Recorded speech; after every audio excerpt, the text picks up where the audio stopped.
I'm Pedro Funari. I'm the head of the Center for Advanced Studies, and I welcome you today in this conference on higher education in the BRIC countries. I would like to, first of all, to welcome all the conference speakers for coming here to Brazil, and all the other people from other parts of Brazil and even from our own university.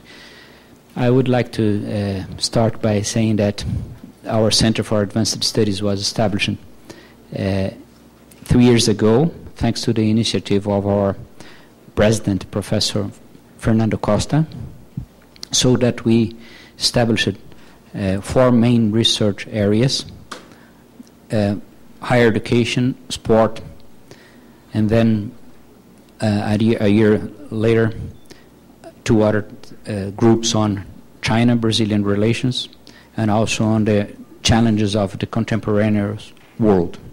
So that this seminar is part of this group on higher education, headed by Professor Renato Pedrosa.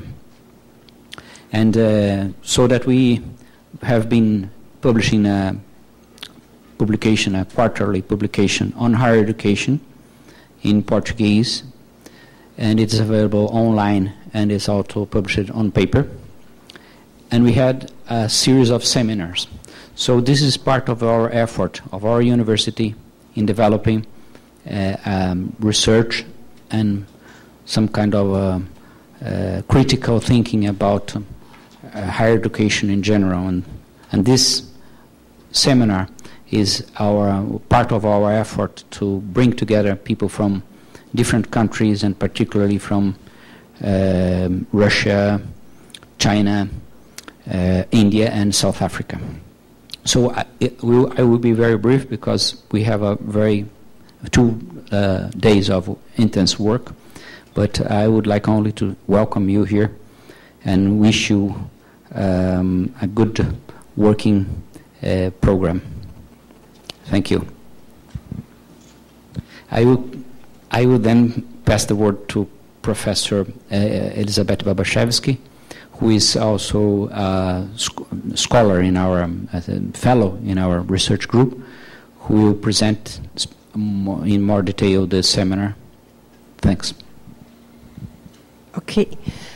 First of all, I would like to thank the University of Campinas and the Rectory of University of Campinas for the support they are giving us from the research area of higher education in building up a more proactive center on higher education. This seminar is the second of our international seminars on higher education, and its main goal is to see how higher education is helping the BRIC countries, the most dynamic, emerging countries in the developing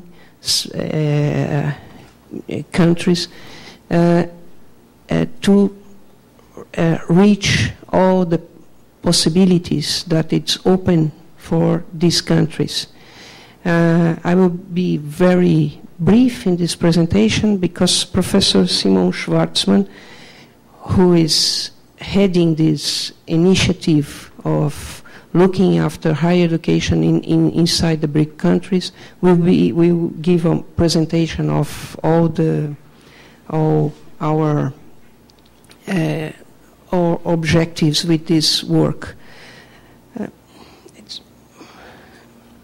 Thanks so much, Professor Babaszewski. And then I pass the word to our president, Professor Fernando Costa. Okay, good morning.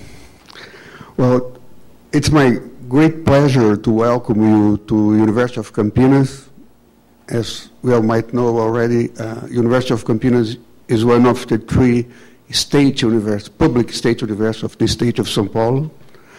But I welcome you to the International Seminar Higher Education in the BRICS on behalf of the entire community of the university.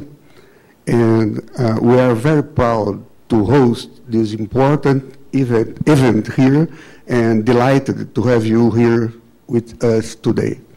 And I hope that you have a spare time.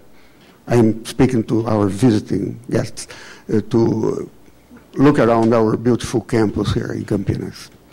So I would like to extend a special welcome for those of you who have traveled from other continents or from other parts of the country to participate in this seminar.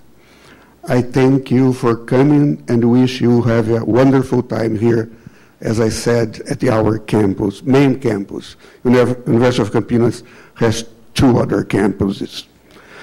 We all know that having a strong higher education system is crucial to both economic growth and social development, and that is even truer in the case of the BRIC countries. In order for them to move from their current position as important global players and consolidate themselves as the world's main economic powerhouse, not only it's necessary that they have well-trained professionals graduating from outstanding research universities, as University of Campinas is, but also that this university and other higher education institutions are accessible to as many students as possible. Over the day, we will have the opportunity to listen to very well-known specialists from the 5 members of the BRICS group and also from other parts of the world, talk about key issues like the social demand for higher education and the role of both national and regional authorities in regulating and steering the higher education system.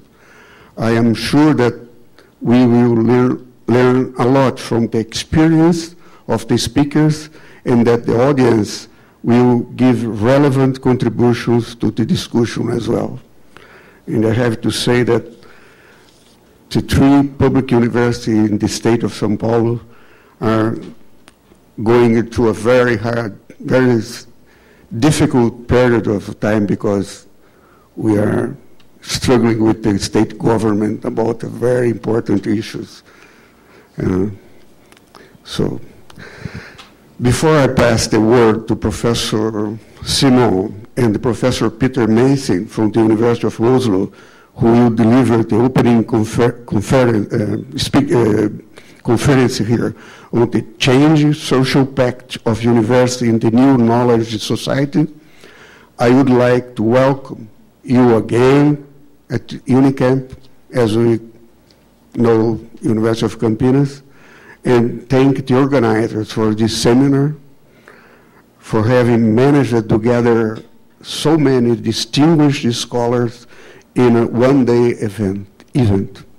Thank you all for coming, and I hope that you enjoy the rest of today's program. Thank you, and again, it's an honor for the University of Campinas to host this important meeting. Thank you.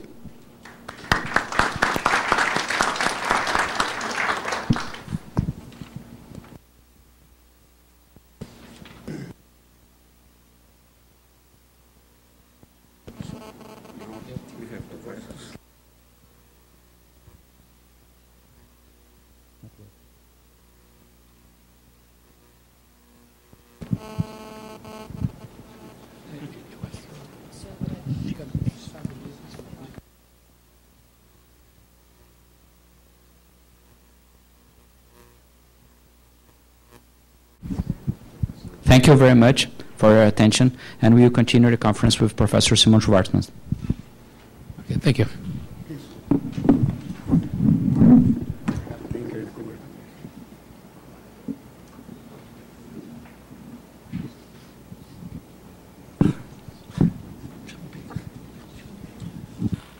Peter, could you please join us?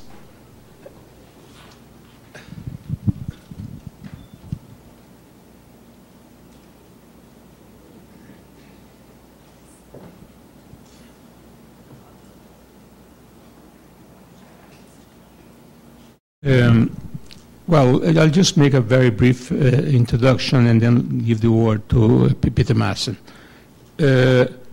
I think this event here is a combination of two initiatives. One initiative is, of course, the new center for this group of in Campinas who is developing the study area on higher education, and later this series of seminars. And so this is becoming one of probably the leading group in Brazil doing research and publication and events on debating the issues of higher education from an academic and scholarly point of view. And then we had this project which I have with Romulo Pinheiro, who is at the University of Oslo, and Peter Madsen has been an inspiring person in this project, which is to look at what the BRICS countries are doing in terms of higher education and whether they are or not meeting the challenges of higher education in the world today. I think that when we look at the issues of higher education, they are basically kind of the dominant approach to this discussion is a kind of human resources approaches, whether the countries are or not doing the policies which they should do and whether they are creating or not the manpower necessary supposedly for economic development, economic growth. In this project, however, we decided to look at it from a different point of view. It's not that we are not interested in the issues of manpower, which we are, but our idea is to look more at the social processes which are related with higher education. Higher education is not just a kind of technical thing, let's do it because we need it. It's not but it's a very complex process which combines institutions and groups and aspirations and politics and government. So all this creates a kind of scenario which is very complex, and each country deal with this scenario in a different way. So what we did for this project, which will eventually come out in a book, is to divide these kind of issues into four themes. One theme is the first theme, which is session one here, is the social demand for higher education. Which is a kind of course a universal phenomenon. All the places you have people wanting to have more education, this creates a pressure from these people in government, in the public sector, in the private sector. Different people providing this. This becomes like in Brazil, a big industry because it's a service that many people want to sell and to buy. So it creates a big movement of people trying to respond to this kind of demand. So the first issue is what is the demand and how societies are responding at different levels to this demand. The second item in this discussion is the issue of the institutions and the stakeholders, because once you have the demand, you have also institutions which are there. You have the universities have history, you have interest groups, you have teachers, you have the academics, you have the students, you have government, you have industry. So all this creates a kind of pressures of different kinds affecting the higher education system. And so the question is how these institutions behave when they have to respond to these demands. What are the ways they can handle this or not? Are they flexible? Are they rigid? They respond well or not? They incorporate these new people or not? They differentiate or they don't differentiate? So these are the issues which have to do with the second point. The third point is the role of national government and regional authorities in regulation and steering the higher education system. In all countries, also governments decide to participate. But what can governments do? Some governments can be more positive. They can say you have to do that way. Some other places they cannot. They have to negotiate. They have to deal with different groups also. You have institutions which are set up for quality control, for quality assurance, financing. So there are many things having to do with the role of government in trying to steer, to regulate this kind of system. And the fourth issue is a combination really of different things.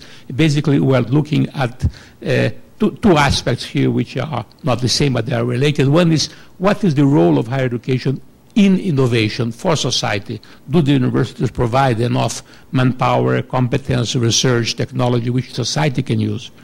And this is linked with the second aspect, which is the globalization and the internationalization issue.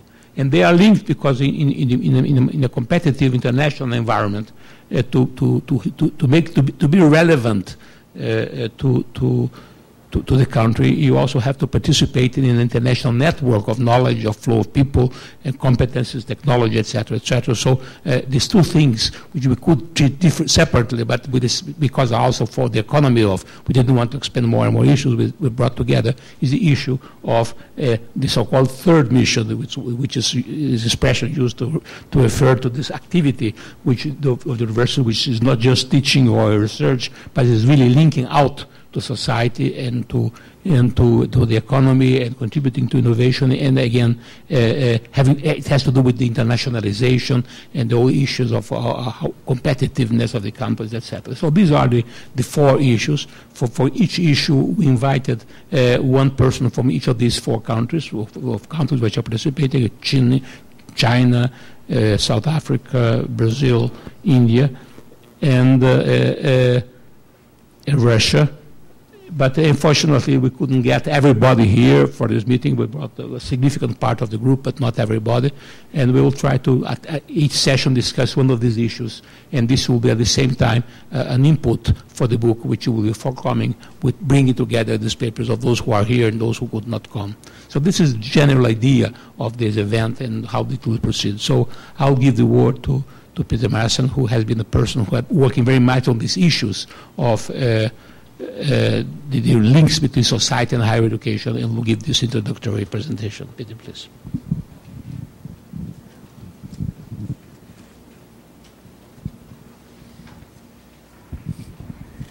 I will now pass the word to the speaker. Our next speaker is Professor Peter Marson from the University of Oslo. He's a professor of higher education at the School of Education of University of Oslo. Please, Professor Peter. Thank you. Thank you for the opportunity to be able here in Campinas to talk with you about the context in which all these important aspects for understanding the changes in higher education that Professor Schwarzman was referring to, for discussing this context with you. So what I want to do in the next 30 to 40 minutes is discuss the notion of a social pact and how that is changing for higher education, because this context concept of social pact is extremely important for understanding higher education in the BRICS countries as well as elsewhere. I want to express my gratitude, of course, to the colleagues here at the University of Campinas and in Brazil, Professor Schwarzman, Professor Babachevsky, and Professor Pedroso, and also a great pleasure to see many colleagues here and former graduate students from the University of Oslo, as well as a large audience, and I'm extremely pleased that so many people are interested in the topics addressed in the coming 2 days. My presentation will consist of the following elements. I will discuss, as a historical background, the development of the relationship between higher education and society after 1945, around the notions, the concepts of pact and social contract, and will, based on that, after that, discuss the main political challenge of the early 21st century when it comes to this relationship. As an illustration of the way in which we address the notion of pact in our empirical research, I will briefly present the Hirana project and end with some basic arguments and final reflections. What is of importance when looking at the relationship between higher education and society is to understand that over the last 60 years that relationship has been changed dramatically. What we've seen in the period after the Second World War was an unconditional pact between higher education and society based on trust. That pact doesn't exist anymore. What we now see is more and more a conditional contract kind of relationship, which is based on grand challenges and the contribution of university to solving grand challenges, on interest, on performance, etc. And where does this change come from, and how can we interpret it? The starting point was higher education in the United States after the Second World War. It has become the role model for higher education around the world. at least in the last 60 period, just like German higher education was the role model before 1933. And what we can observe in the US after 1945 is the development of a social contract. A social contract which was based on the strong belief in science and in higher education. A belief that was rooted in the success, the victory of the Allied forces in the Second World War and the role that science played in the victory. And as a consequence of policy debates after the end of the Second World War around the role of science in society and the role of the government, of state authorities in funding science, there were agreements in the US which also have influenced the way in which relationship between society, state on the one hand and higher education in the other, in other parts of the world have been developed. There was a very important paper by Vannevar Bush which identified basic research, applied research, and which laid the foundation for the National Science Foundation in the US. The National Science Foundation, with a large public budget, was set up to stimulate science in universities. There was a deliberate choice in 1946, 1947 in the US to invest public funds for research, not in the private sector, the private industrial sector, but in universities. Only universities could apply to National Science Foundation for achieving public funds to invest in science. At the same time, there was also the GI Bill, which had an enormous influence on the development of higher education in the US, which opened up higher education for soldiers coming back from the war, which were accepted, enrolled on the basis of different conditions than regular students. And here you can see in the quote the foundation under this social contract between society, state, and the universities and the rest of the higher education system in the US. Government promises to fund basic science that peer reviewers find most worthy of support, and these peer reviewers are also academics and scientists, promise that the research will be performed well and honestly and will provide a steady stream of discoveries that can be translated into new products, medicine, or weapons. A very clear relationship. The government funds the universities on the basis of trust, and the universities promise that they deliver what society needs.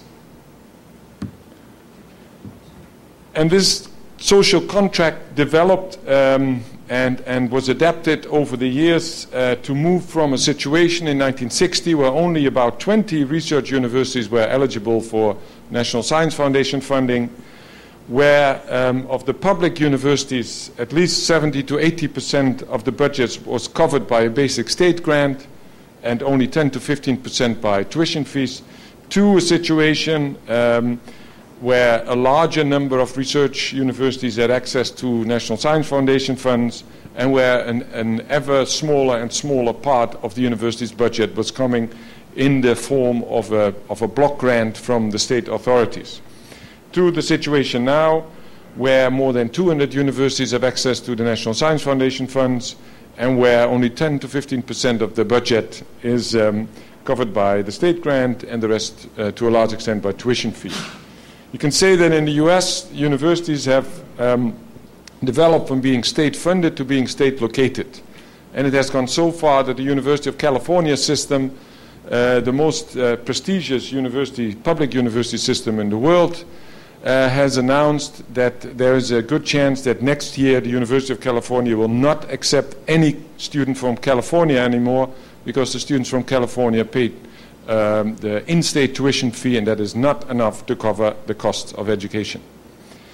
So in the US, we've seen this move away from trust, from social contract, and the underlying models that were visible and that were applicable in understanding the kind of relationship were initially a public goods model.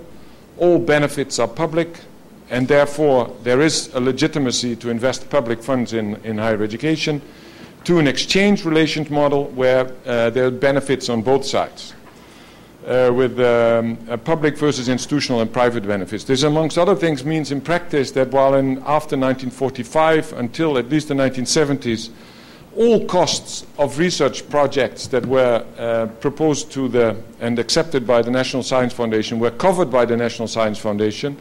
At the moment, the universities are expected to match the funds they get from National Science Foundation. So if they get $5 million, they have to invest themselves also at least $5 million in order to get the funds. So what we've seen is a process where institutional interests that were central, strengthening the universities, have been replaced by public interest arguments. We've seen that there's been an unconditional funding, now is matching, cost-sharing requirements, and this has consequences for the underlying model. I hope you can all read it and identify what this is about. But what we see is that the original policy objectives in funding higher education, both research and education in the US, were capacity maintenance and capacity building, the top part. And the policy focus was to give a basic grant, a basic appropriation to the institutions, and basic tuition fee had to come from the students, and need-based students would get financial aid. So it was an objective to maintain and build capacity with a very clear financial model. But that has been replaced. There's no more an intention in the US to build capacity. What the aim is now is to utilize capacity and to purchase services from the universities. So there's targeted funding that has replaced the basic funding. There's performance-related funding. Students can get outcome-related aid, and there's merit aid. So more and more, the underlying approach to funding higher education in the US has moved from building capacity, maintaining capacity, and the universities themselves are responsible for the academic activities provided within that funding framework, to a utilization and purchase kind of relationship with all kinds of consequences for the kind of activities that are being funded. And species in American higher education that's threatened with extinction is, for example, a professor in humanities. Because the funding for humanities professors has become less and less and less, and in the NSF it's absolutely impossible for academics in humanities to get funding for research.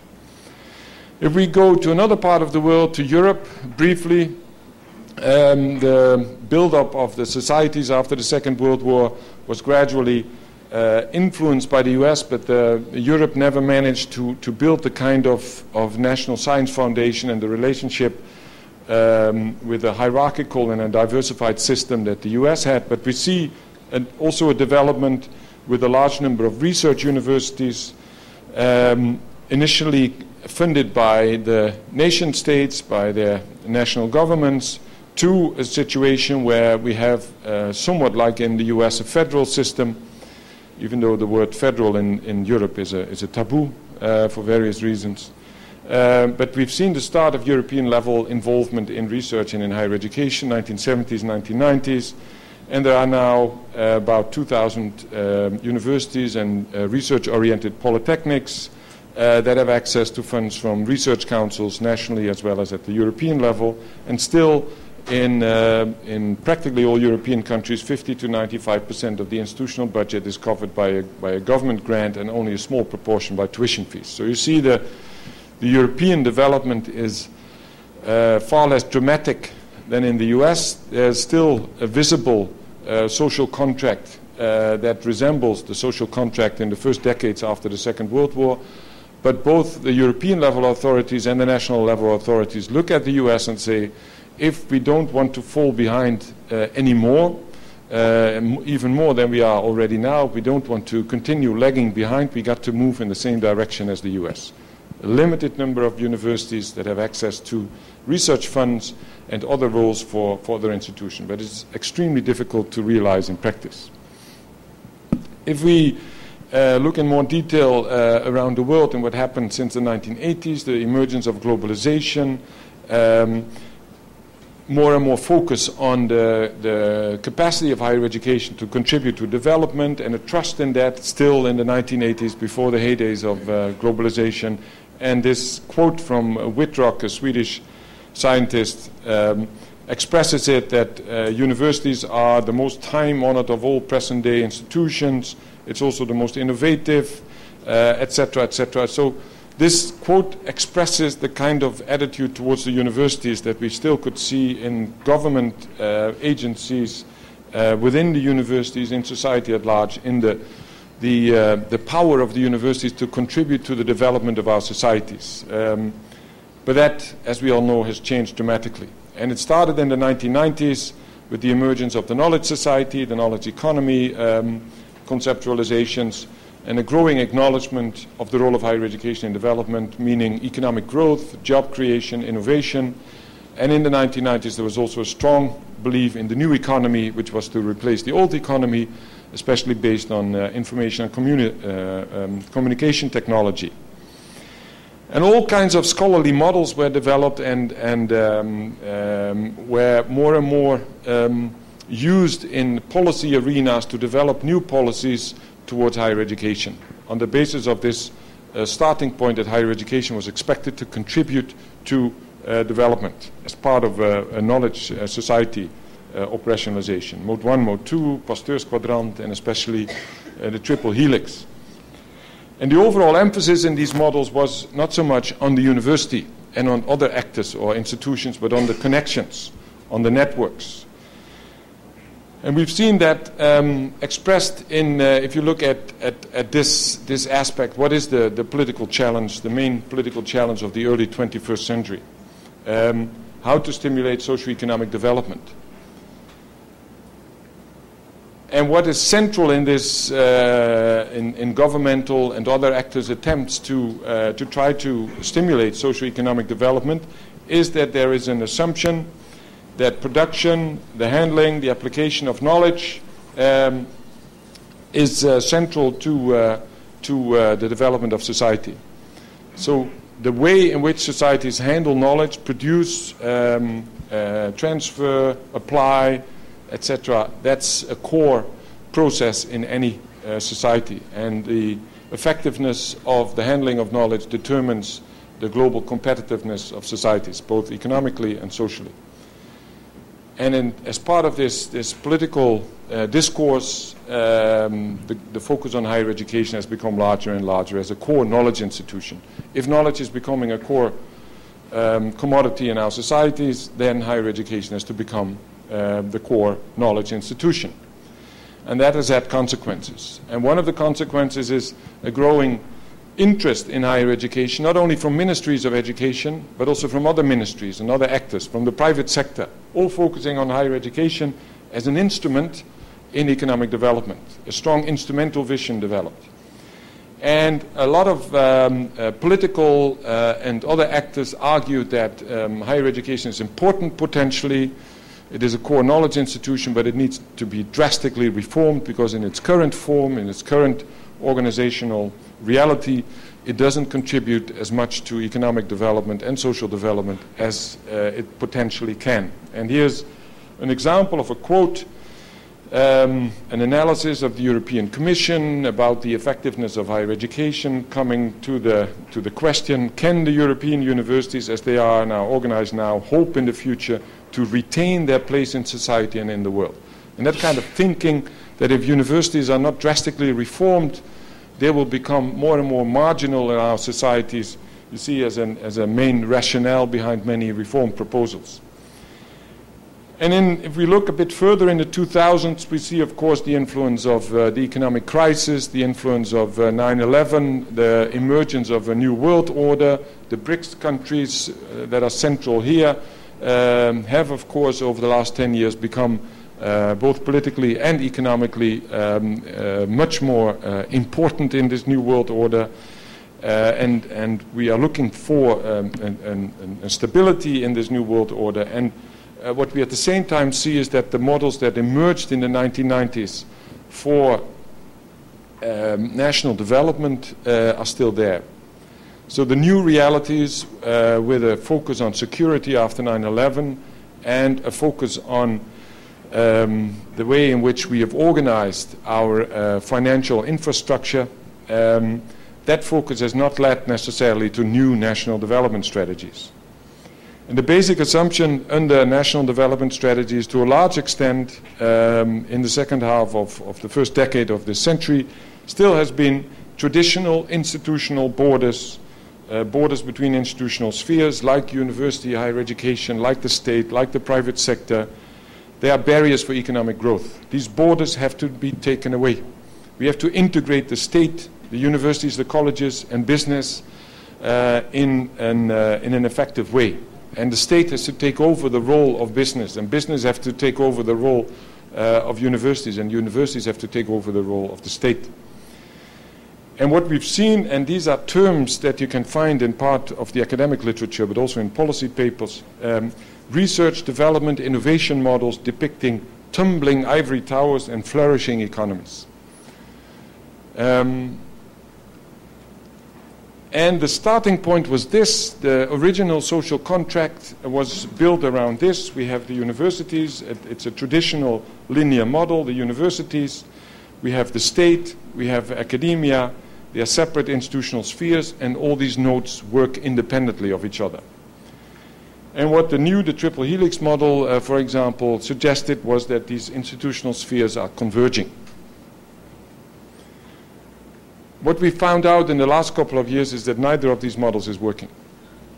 Even the most successful innovation countries like Korea, like Finland, have found out that this is not the way to move forward. Finland is a fascinating example. They have the largest mobile phone company of the world and the largest public innovation program of the world, with 250 million euros annually for a 5 million country to invest in innovation that would especially help the high-tech industry. And what happened? Finland missed the development of the smartphone. How could that happen? One of the conclusions is that the model that was used in Finland to stimulate innovation, which was based on an integration of these spheres, was not effective. It led to a weakening of the universities, to an unclear role of the state, and to an industry that was supposed to invest in R&D, and it didn't do it at the level that was expected. So, what does it mean? Let me give you an example of a project where we look at one of these spheres, the universities, academia, a project, and two colleagues involved in the project, Professor Pundi Pillai and Romulo Pineiro, are here, so they can tell you more about it if you're interested. But this is a project that is looking into the realities of especially flagship universities in Africa.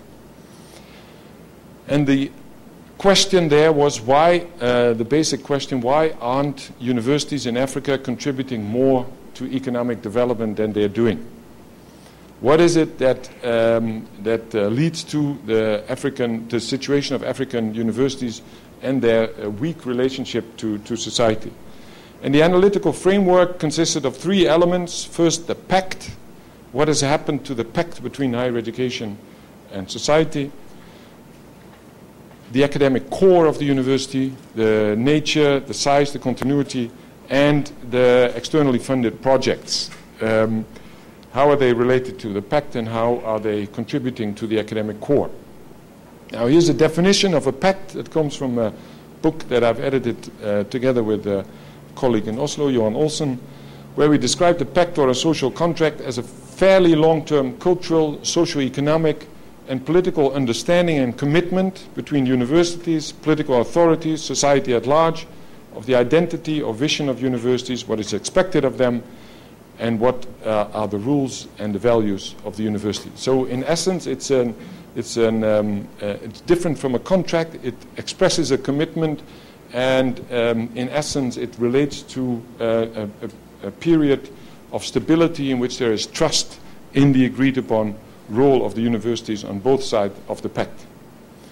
Here's an attempt to visualize it, where we see where we put the higher education institutions, the politics, the state, the bureaucracy, and society at large, including external agencies, in their relationship, where each of them is playing a specific role when it comes to development. And if we look at the other two elements of our analytical framework, the academic core and the externally funded projects, there's a coupling which can be tight or which can be loose, and the nature of the coupling and the nature of the strength of the academic core has a great say and great meaning for the way in which universities contribute to economic development.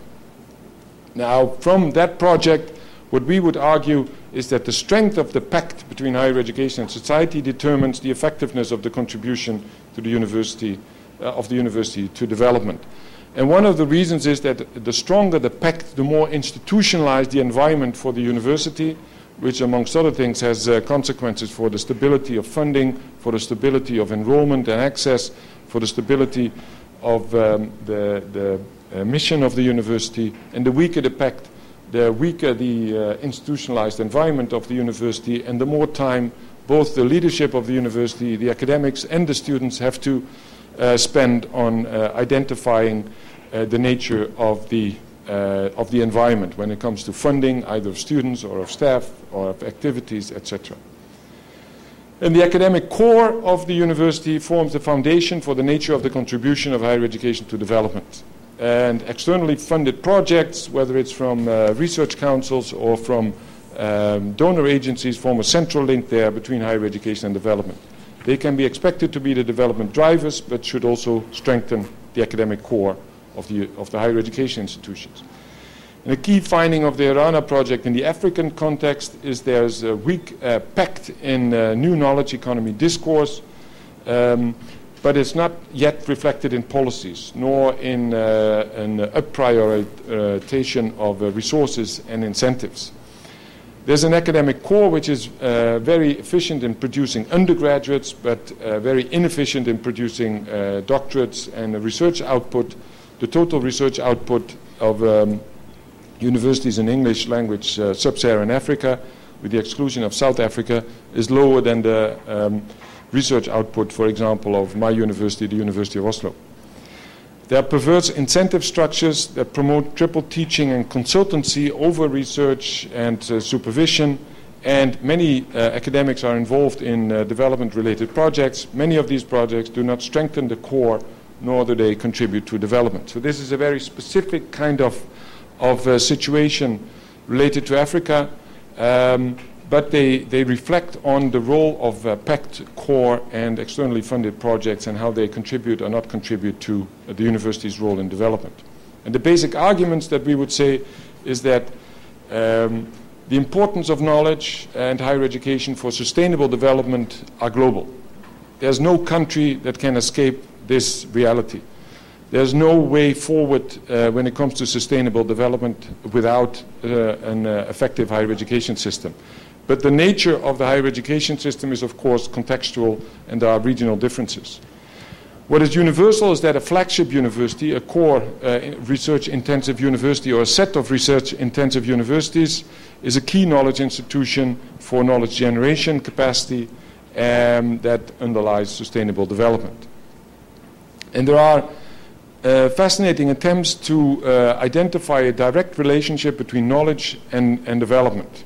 And these intentions you see, for example, in the programs of development cooperation agencies and also national development strategies, and they are made with the best of intentions, and they are, these intentions are to demonstrate relevance, utility, impact, applicability, etc. There's a deep desire to do something in what is frequently an underdevelopment situation, but there's a lack of understanding of the nature of knowledge in development in these programs. In any national context, all higher education institutions have a specific role as knowledge institutions. It's not only the flagship university that's of relevance. Mission differentiation is crucial here, but the role of flagship university is that its core is one of the drivers, one of the most important drivers for strengthening a whole system. And finally, it's not the higher education institutions as such that need to become integrated into a private sector and into the community.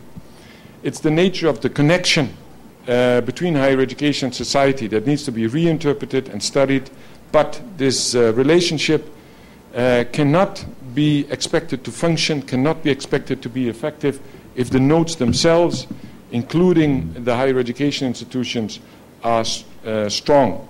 One cannot expect links between actors to function if the nodes are weak. Final reflections, assuming that networks, as has been presented in these models, should replace institutions, that institutions should integrate state, private sector, public sector, and universities, was based on wrong premises. To assume that institutions do not matter, like, for example, is being done in the social entrepreneurial approach, is an illusion. Both the institutions and the connections between them are important for development.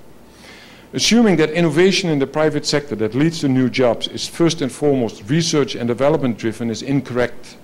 Most of the job creation that takes place in small and medium-sized firms anywhere in the world are not directly research and development related. What we do see, however, is that students, graduates from higher education, play a core role in innovation, but not so much through research and development, but through their skills in handling knowledge in knowledge-intensive environments, in the private and in the public sector. Assuming that the traditional distinction between public and private higher education is as clear and important as in the past is incorrect. The distinction has become less relevant in higher education and society pact than the distinction between not-for-profit and for-profit higher education. And finally, a crucial starting point for national higher education and development strategy is, of course, that the national context and the challenges that countries face differ from country to country, but the basic model for stimulating an effective relationship between higher education and socio-economic development has the same components anywhere in the world. And this is an attempt to develop and this is a very simplified version, but what is important is clarifying the nature and roles of the nodes. Do justice to the need for structural diversity within each of the nodes, also in the state, also in the industrial sector, and definitely in the higher education sector. And there need to be new and adaptations of existing funding systems in order to for this set of relationships and strengthening of the nodes to be effective. Thank you very much for your attention.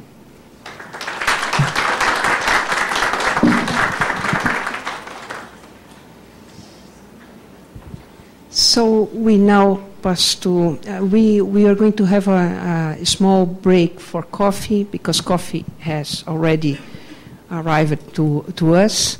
10 minutes, and then we will start the first session, which is on the challenges of social pact.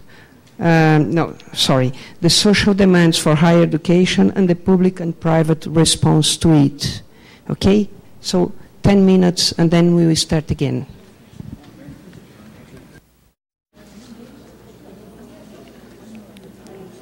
So let's start session 1. My name is Marcelo Knobel. I am the Vice President for undergraduate programs here at Unicamp. I would like to welcome you all to this interesting meeting. So we have now session 1, the social demand for higher education and the public and the private response to it. We have a session here with 5 presenters and 2 hours, in principle 2 hours and a half.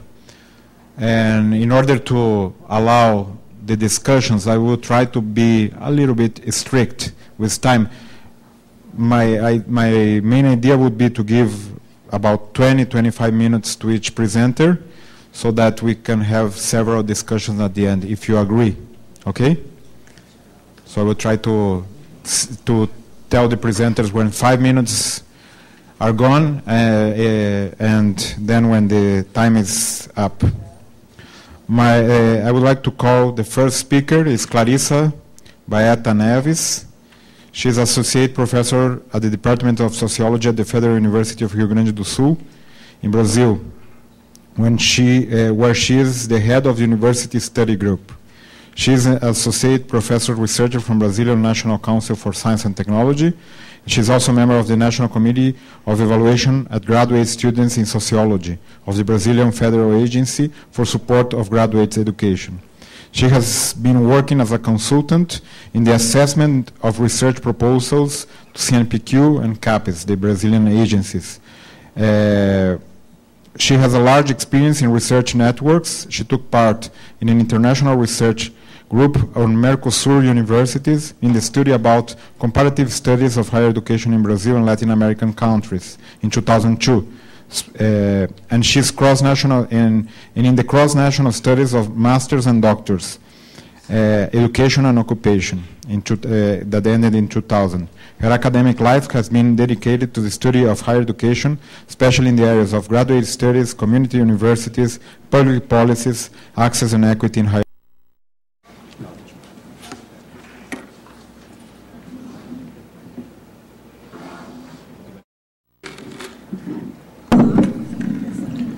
I will call each speaker at one time, because from here the perspective to watch is very, very difficult, okay? So she will speak, and then I will call the other ones, and then at the end we sit down here, okay? Está ligado.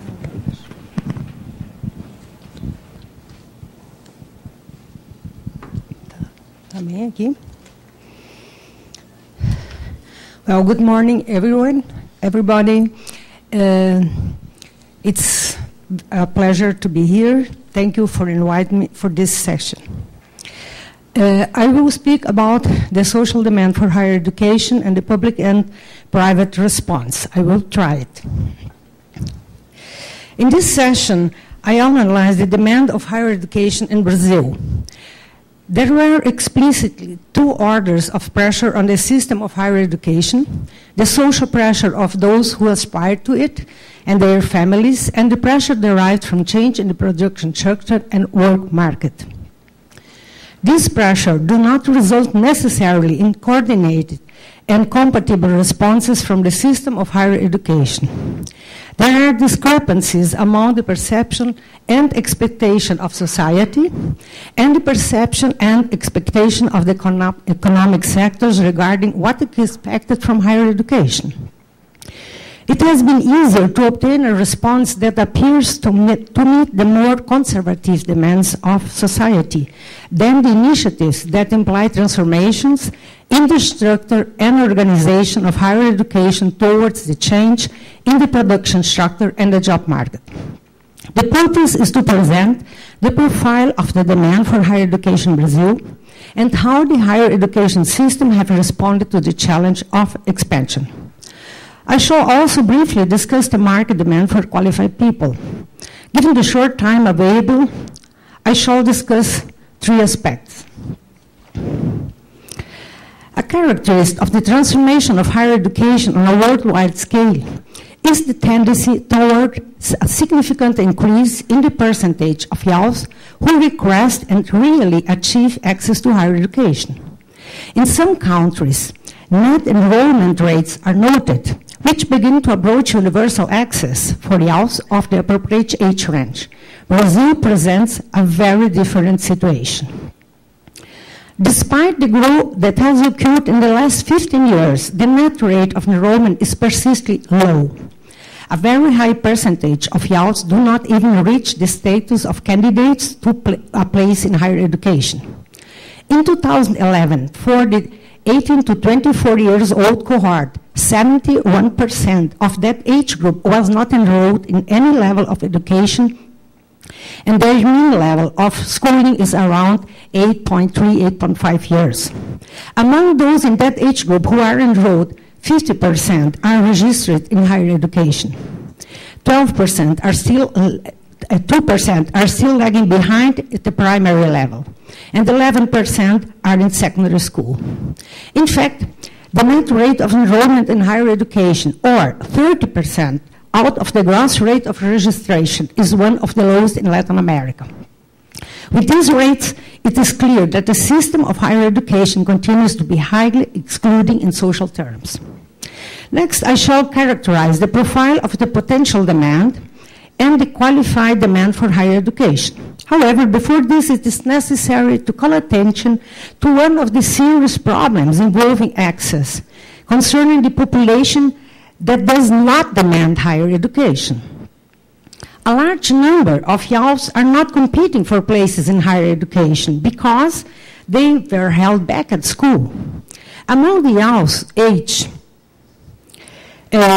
18 to 24 years, 21% of them have not finished elementary education. 27%, although they complete elementary education, did not enter secondary school, or entered but did not finish it. Practically half of the youth of this age cohort do not have the formal educational requirements needed to enter higher education. In absolute numbers, these are over 10 million youth. The main determinant of access to education is the family income, with the largest difference between poor and rich. See the quintiles. The poorest youth are more belonging to the first and the second quintiles. In the highest quintile are more people in higher education. 60% of the youth had access to higher education. So the determinant access is family income, while the self-declared variable color has an influence on access for people of all income levels. Now I want to say something about the potential and qualified demand. One of the groups that made up the potential demand for higher education is formed by those who are finished secondary education. Sometimes I speak secondary education or high school. It's the same for me.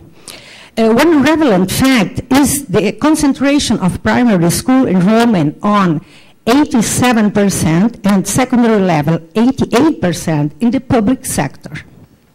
While in higher education, the relationship is reversed, with enrollment of around 73% in private sector. In 2011, the number of people who were finishing secondary education is practically the same as the year 2000. There is a potential reduction of demand, and this is clearly related to the embarrassment imposed by the bad performance and low quality of high school. In 2011, the number of young people aged 15 to 70 years who attend school in Brazil has diminished even further. From 2009 to 2011, the rate went down from 85% to 83%. Currently, 8.8 million Brazilians in this age group are at school, but 1.7 million are not studying. And the level of job occupation from 15 to 70 years of age has also gone down. They did not go into the work market. So the PNAD manager says, we have not been able to identify the cause clearly, but basically they neither work nor study. So this is the so-called neither nor generation, in Portuguese, nem nem. Consequently, there is low adherence to secondary school. Only 50% in this age group is at the appropriate level of education. This is due to the serious obstacles that occur in the school flow of elementary education, resulting in a high dropout rate and a low expected conclusion rate, compromising access to higher education. Among the causes, we can list the following: low self-esteem, early pregnancy. About 300,000 girls become pregnant in this age group. Need to work. Lack of interest in studying is one of the most important, and so on. Now, in short, I would like to explain how access to higher education occurs in Brazilian higher education institutions, because this limits universal access. The higher education institutions hold selection process to fill the places yearly. The selection process consists of exams, the vestibular, or of using the final score of the secondary school exam called National High School Exam, ENEM. The ENEM was created in 1998 and became a new form of access to higher education. Now we shall present more detailed information about the participants in ENEM 2010 in order to characterize the profile of this demand that seeks access to higher education. In 2010, 4.6 million candidates were registered. However, less people participate in the exam, which consists of two tests, objective and composition. In 2010, there were 3.2 million, the equivalent of 70% of the people who had initially registered. And finally, there were 2 million participants who managed to achieve 400 points in the NM exam, and they can be considered the qualified demand for higher education. We can look now at the profile of this demand. These data are about the 4.6 million candidates. 81% of these students are from public schools and 90% from private schools. 59% are female, 40% are men. The participants are mostly young, making up 65% of the candidates, if range from 14 to 24 years are added up. 50% of the candidates have a family income of 1 to 3 minimum wage, and 25% have a family income of only 1 minimum wage. When asked about personal monthly income, 45% answered that they did not have an income, and 32% said that they had only 1 minimum wage income. This data reveal the increasing participation of low-income youths in an attempt to gain access to higher education. Most of the candidates are from families with a low cultural and schooling capital. 33% of the candidates' fathers and 28% of the mothers attended only the first to fourth grade on elementary education. Only 7% of the candidates' fathers and 9% of the mothers have a diploma in higher education. Both among the fathers and the mothers, over 70% had only been able to take elementary school or secondary school. There are no data on the candidates who really participate in the selection process by income, gender, race, or ethnic group. It should also be underscored that the number of candidates refers to the total number registered in the selection process, often at more than one higher education institution. So we don't know what is the real number of candidates who look for a place at the university. A relevant aspect to be considered is the growth in the number of places in the ratio candidate places. In 2010, the number of places in the public sector grew around 100%, while the private sector grew more than 300%. Until the year 2000, the growth of places in the private sector appeared consistent with the increase in demand. However, in the middle of the process, these two aspects began to grow apart. In the private sector, this ratio has been diminished and is only 1.5 candidates per place in 2011. Also in the public sector, the candidate place ratio has been decreasing since 2000, but in 2011, it reached 10.6 candidates per place. Here it is necessary to point to the constant growth of the offer of places, which results in an increasing number of places that remain unfilled in the private sector. And it's important to say the public institution, the higher education institution are free, and the private, you need to pay tuition fees. The graphic shows the difference between entrance and graduate in high school, and the difference between the places offered in higher education and freshman students. This data shows the dropout quota of students in secondary school and the unfilled places in higher education. A reason for the inequality of access to higher education is still the lack of success of the previous levels of education regarding social inclusion. The reality indicated has nefarious consequences for most of the young, and there is a double discrimination in access to higher education in Brazil. Because of the low quality of education received, students from public schools do not manage to enter in public universities via the entrance examination vestibular because of the strong competition, while their access to private university is not feasible due to the impossibility to pay tuition fees. So, now the response from the higher education system.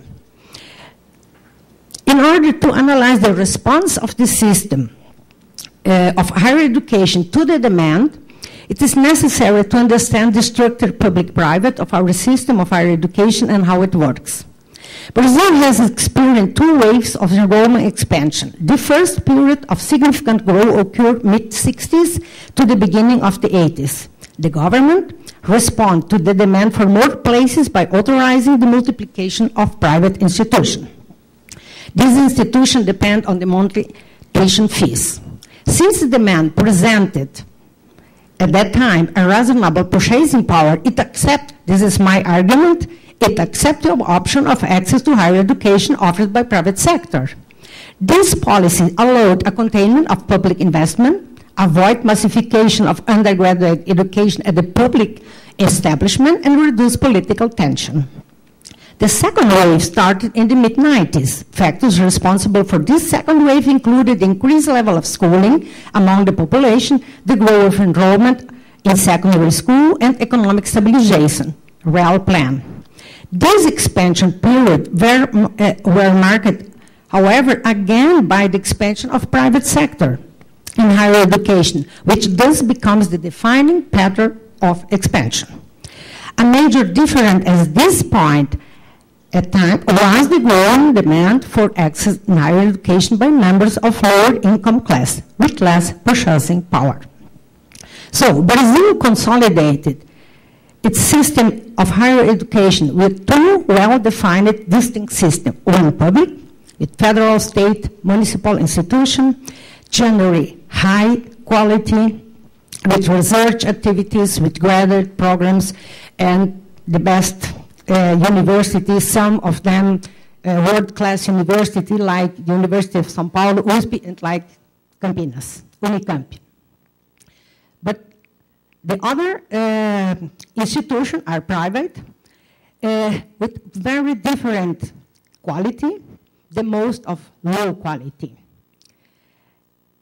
They both offer courses in bachelor, training, teacher courses, technological level, and also graduate programs in private sector, most the best private university like the PUCs, the Catholic universities, and some other universities. Master, PhD, and specialization courses. Now it's to highlight the intense growth of distance undergrad courses in the last few years. About 15% of the enrollment is now distance enrollment. So, passa isso. Okay. In short, the problem of social inclusion is a great debate. And just to refer, we have now two understanding initiatives aiming at fostering access to higher education. One is the ProUni program, grants scholarships to low-income students and minorities enrolled at private institutions of higher education that benefit from the enjoying tax exemption.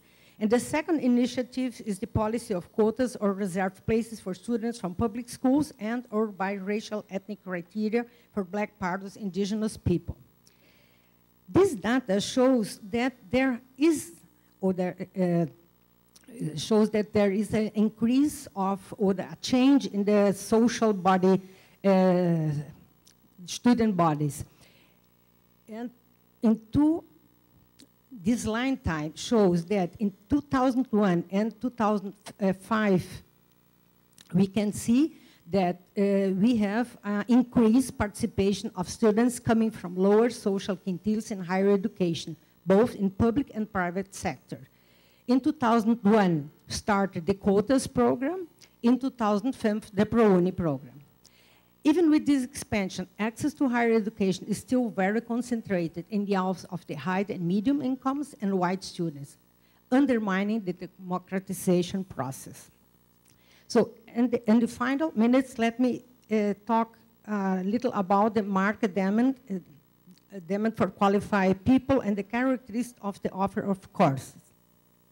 Recently, Recently, a paper was published with the suggestive title, Young People Study Humanities, the Market Demand Hard Science.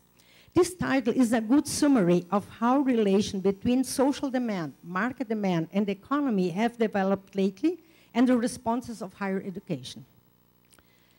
Besides the problem of access and filling places, this is another complex problem in offer of courses in higher education.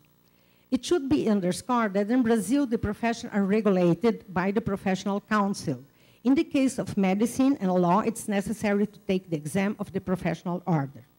However, courses that are classified into the category Applied Social Science has a lower cost and can be classified as generic.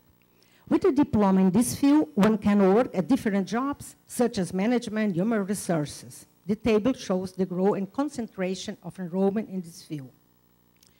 Throughout the expansion of higher education in Brazil, marked by the growing presence of private education, a main pattern has been formed offering places with heavy emphasis on careers and courses that cost less to implement, namely courses in applied social science and humanity.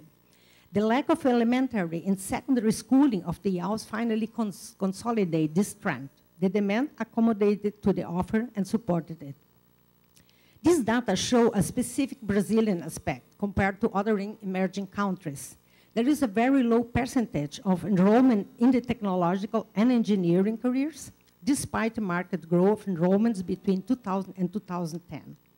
This reality has been changing after an intense debate about the lack of engineering in Brazil, for instance, especially in the media. People are beginning to apply for engineering courses, also in the private sector. In the civil engineering courses, there has been 49% of growth in enrollment, followed by production engineering. Enrollment in law courses grew only 5%, and management is fallen. This indicated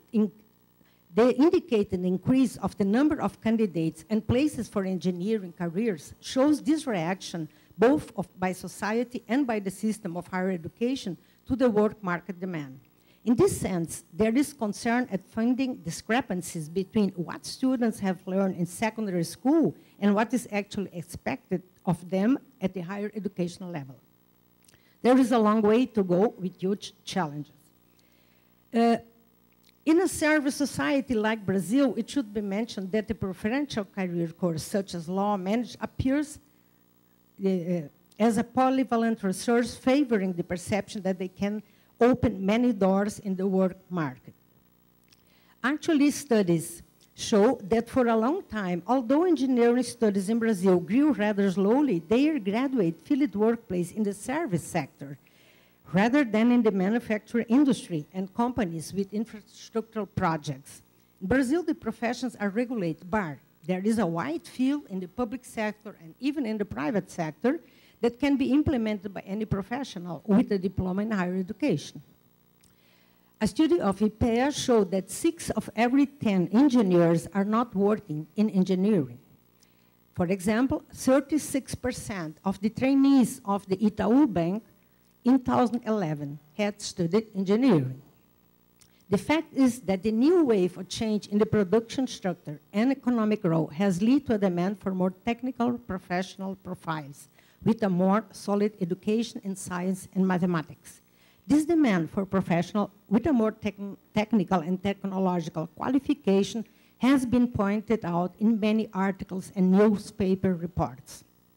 Representatives of industry and government have recorded this new time in the economy and speak for a scarcity of highly skilled professionals.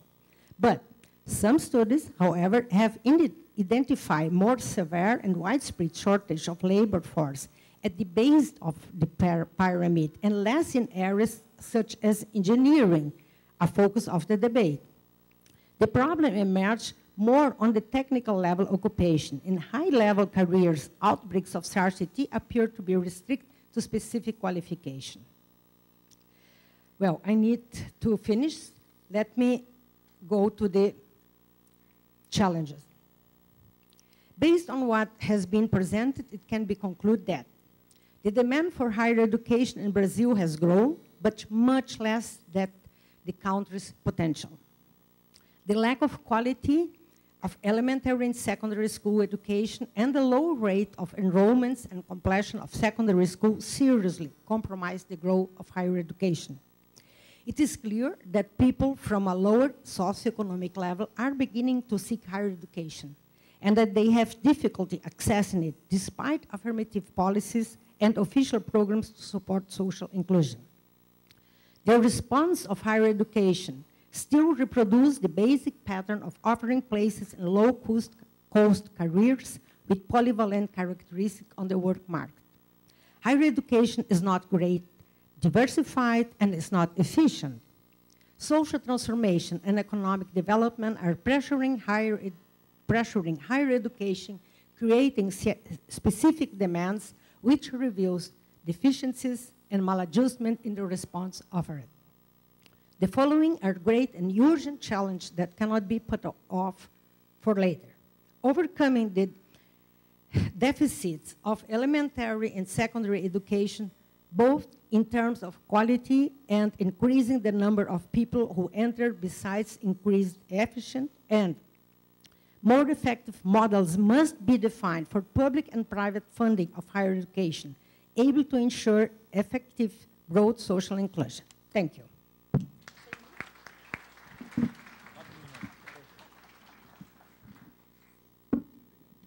Thank you very much for this very nice presentation, overview of the Brazilian situation. Let me call now the next speaker, and then we will make the debate at the end. The next speaker is Kishore Yoshi, Professor of Economics of Education, Department of Economics, Babangar University, India. The research interests are international economics and trade, economics of higher education, and he received recently an award from Canadian Faculty Research Fellowship funded by the Government of Canada and carried out at University of Toronto during 2011. Thank you very much.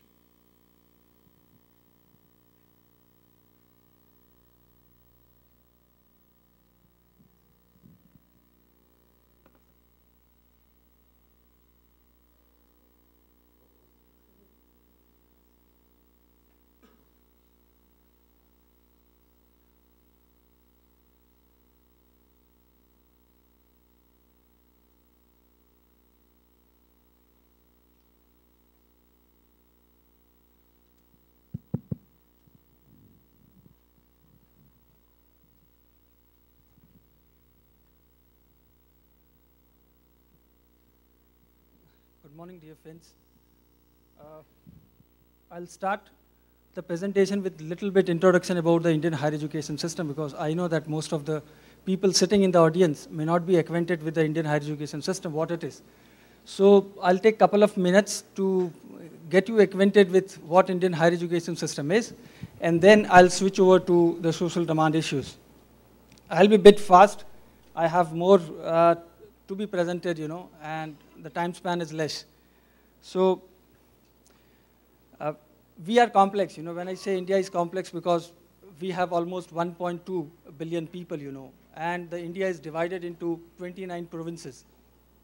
There are 22 Indian languages, almost 1,576 other mother tongues. Every day we have almost 3,592 newspapers in 35 different languages.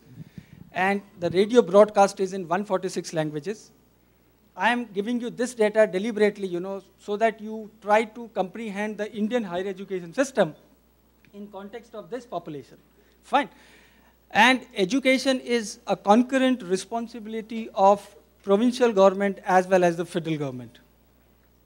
Now, in India, we have this sort of system. We have three types of universities. One is called as the state university, the second is known as central university, and third is deemed university. Within state university, there is a public university or government university, and there is a private university. Similarly, with the deemed university, there is a government deemed university and private deemed university. Now, what are these two? The central universities are formed by the Act of Parliament.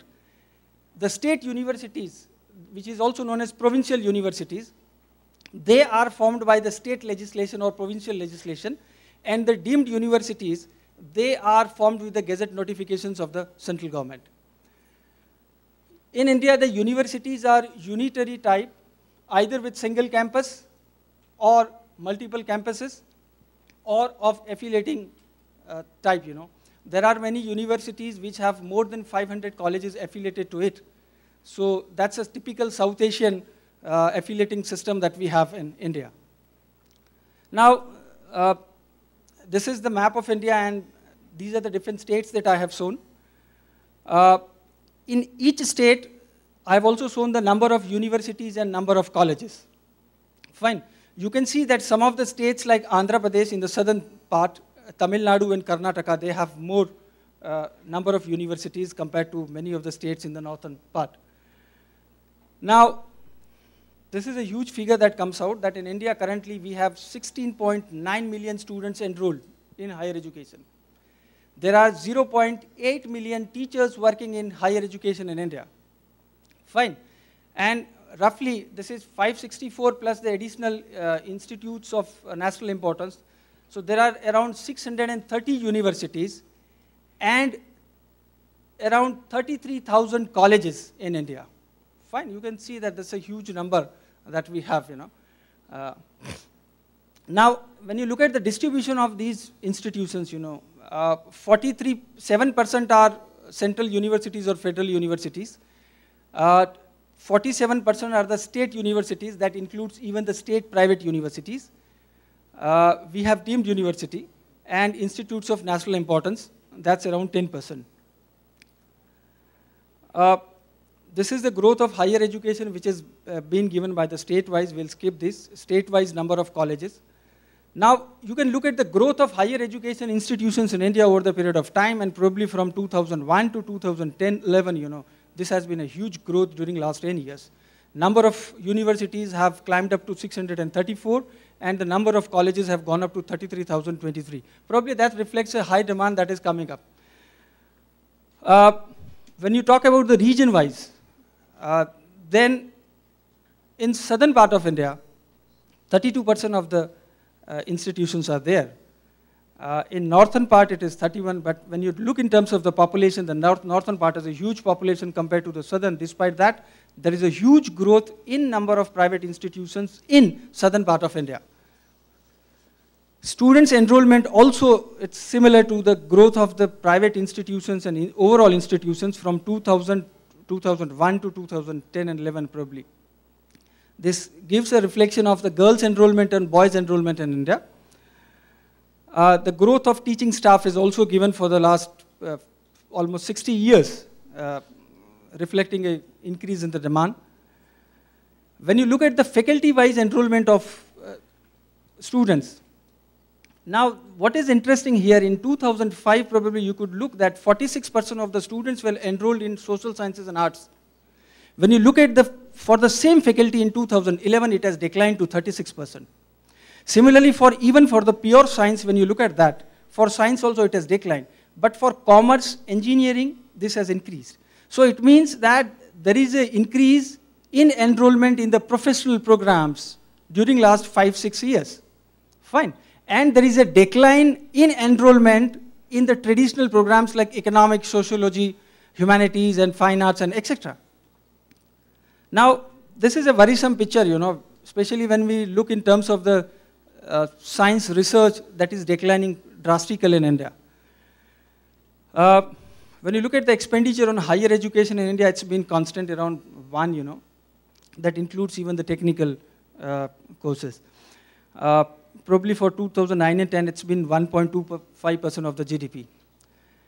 The household expenditure picture that we have, is a large expenditure on the higher education by the household. It goes largely to tuition and other expenses.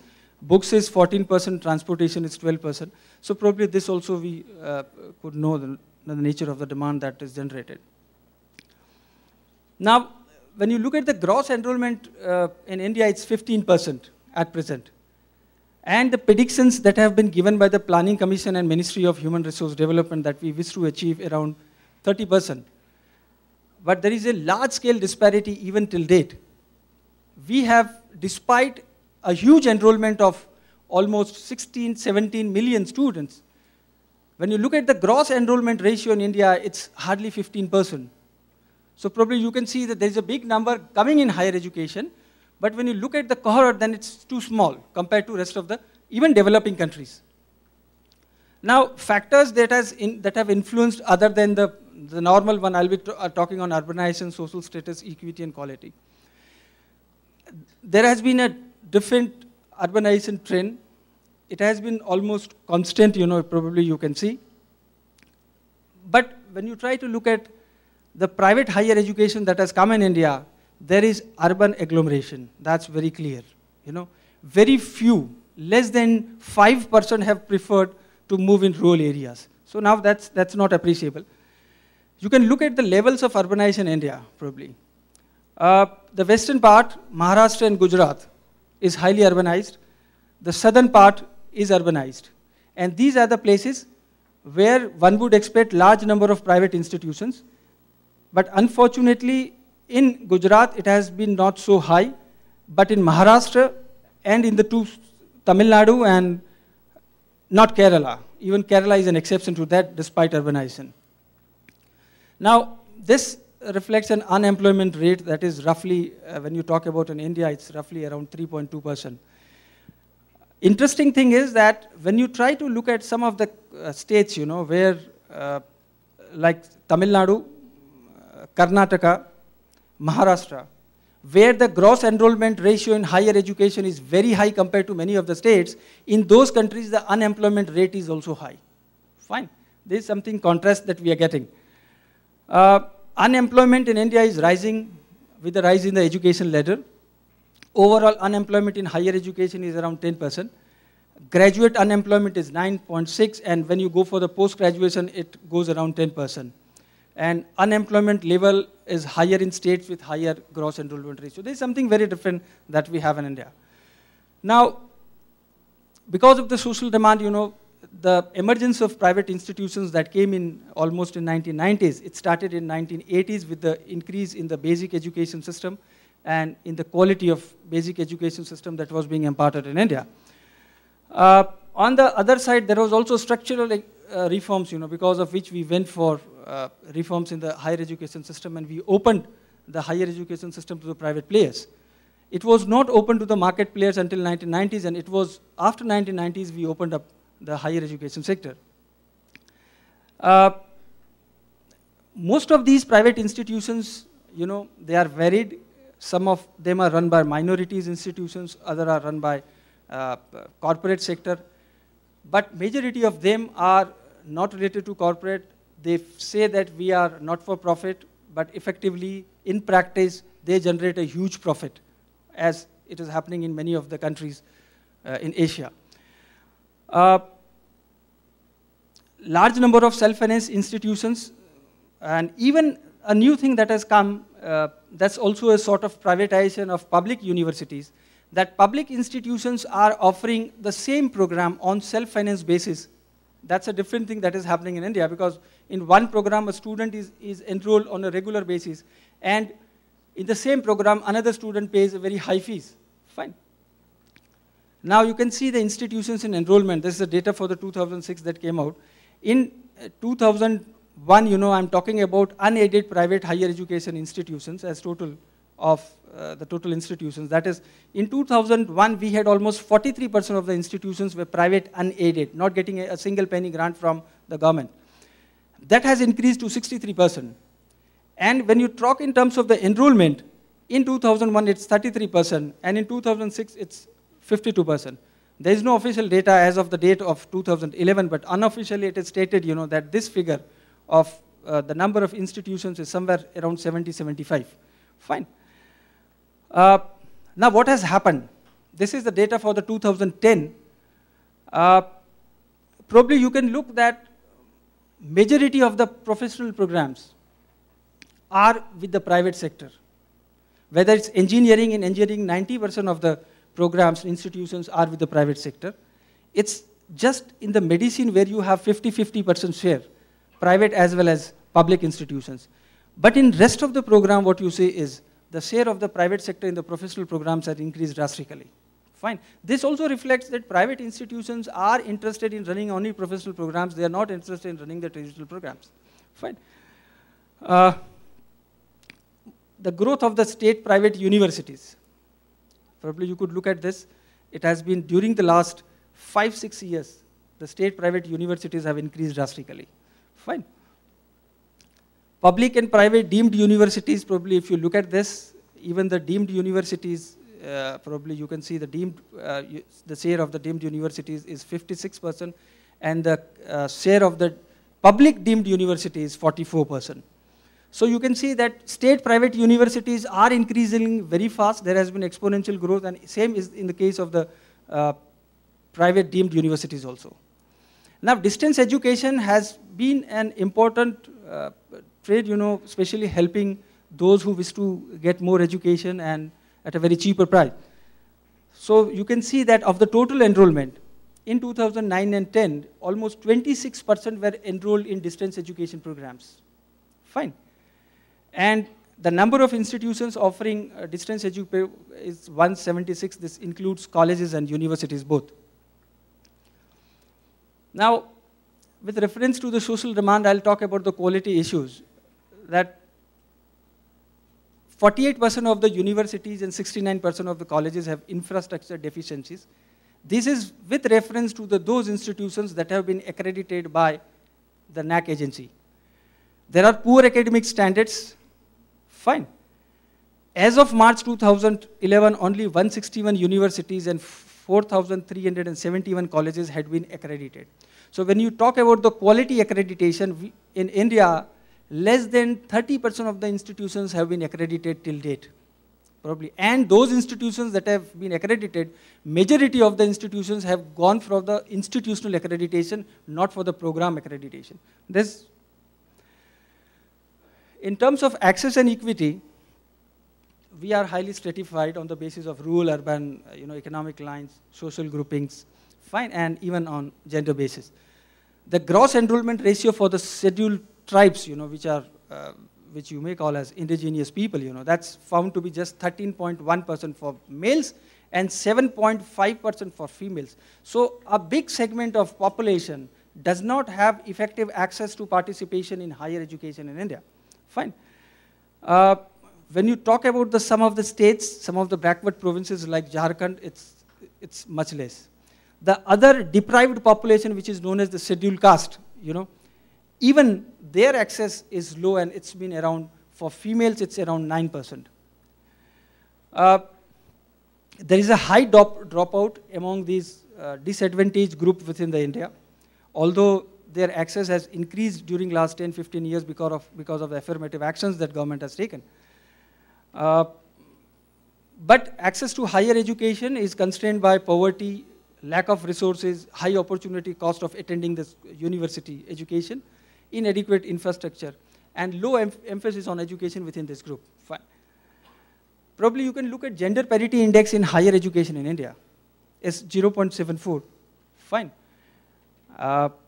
Gender parity index is found by, I'll tell you the formula, it's gross enrollment ratio of females by gross enrollment ratio of males. If it is 1, it means there is no gender disparity. Fine. If it is more than 1, there is gender disparity, but there is high female participation in higher education. But if it is less than 1, it means there is low female participation. So probably you can look at some of the states in India, probably Odisha, it's 0.36. It's probably this reflects a high gender disparity. There is low access to participation among women or girls in some of the states in India.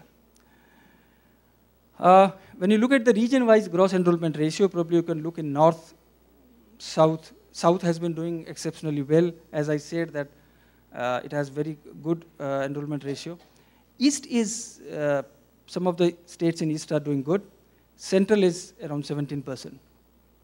What government has done to enhance or address the social demand, in India, for the affirmative action, for the deprived group, we have a quota system, wherein a specific seat is reserved for the people from the specific caste or specific population of the segment. Fine. In India, almost 50% of the seats are reserved for the people from specific category in all the institutions, not private. I'm talking about public institutions. So you can see that you could have two category, one student may be having 70% and one student might be having 95%. Fine, because 50% of the seats as an affirmative action are reserved for people from the specific. Various studies have revealed that, although there has been enhancement of access amongst this deprived group, but there are other problems too that have come, that is of intra-generation benefits. When you talk about this quality assessment or accreditation that has been carried out in India, as I said that less than 40% of the institutions have been accredited. We have focused for the quality assessment more on the institutional accreditation rather than the program accreditation. Fine. The story so far is that state government has started withdrawing from the higher education, even funding the regular programs, even funding the faculty, So the faculty seats remained vacant for years and years. In my university, we have almost 50% of the faculty positions vacant for the last 3 years. So state government or the provincial government are least interested now. They are withdrawing slowly and slowly and encouraging private state universities to come up. Fine. Quality assurance is not linked with the funding mechanism. Even if you get A grade, you are not funded good. You get C grade, then also you are not withdrawn. Fine. Higher education, probably the private higher education has been, it's been urban-centric. There has been disparity in quality within the private higher education. Unemployment more in urbanized regions than in the rural regions. State-run universities are in deplorable situation, because of lack of infrastructure and many of the issues. More professional courses have come into the place, and these private institutions are not interested in the traditional programs, as I said. Pure science and natural science losing talent in students because most of the students are going to the professional programs. So Indian government is worried about the research, that what will happen to research in the coming years. So, thank you.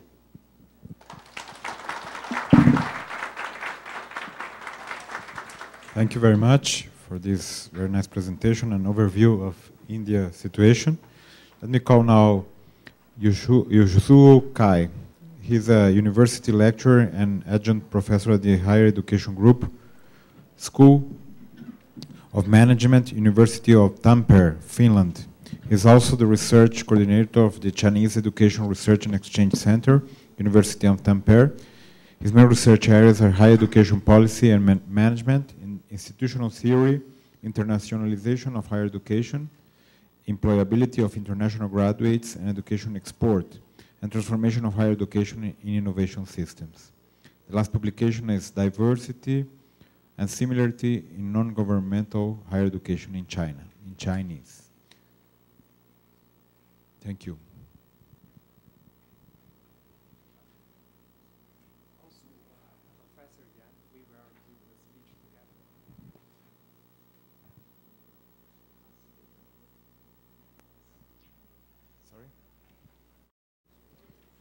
So he's telling me that they will do the same talk together with Professor Feng Yan from China.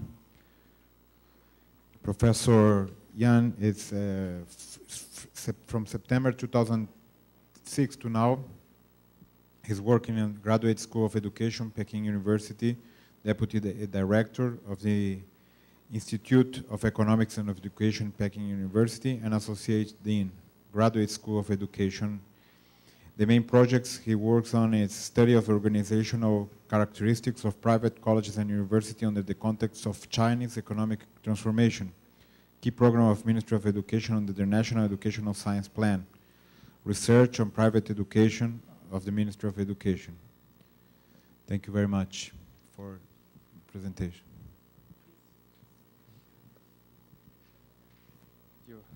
So I will give you, do you need more time, a little bit more time, being 2? No, it's okay? Okay. Please come here, Professor Yan. Yeah, Professor Yan is so modest, please come. Okay, I'm Yudro Cai, I'm from Finland, and I give the presentation together with Professor Fengqiao Yan from Peking University. You might already get one page. I just have a very short explanation about the page. It was written yesterday very quickly by me during some other meetings. And this is originally for the authors of the book, because this is the first meeting the authors come together. So I would like to take the initiative to first present. We have planned for our chapter. Also, I read some questions.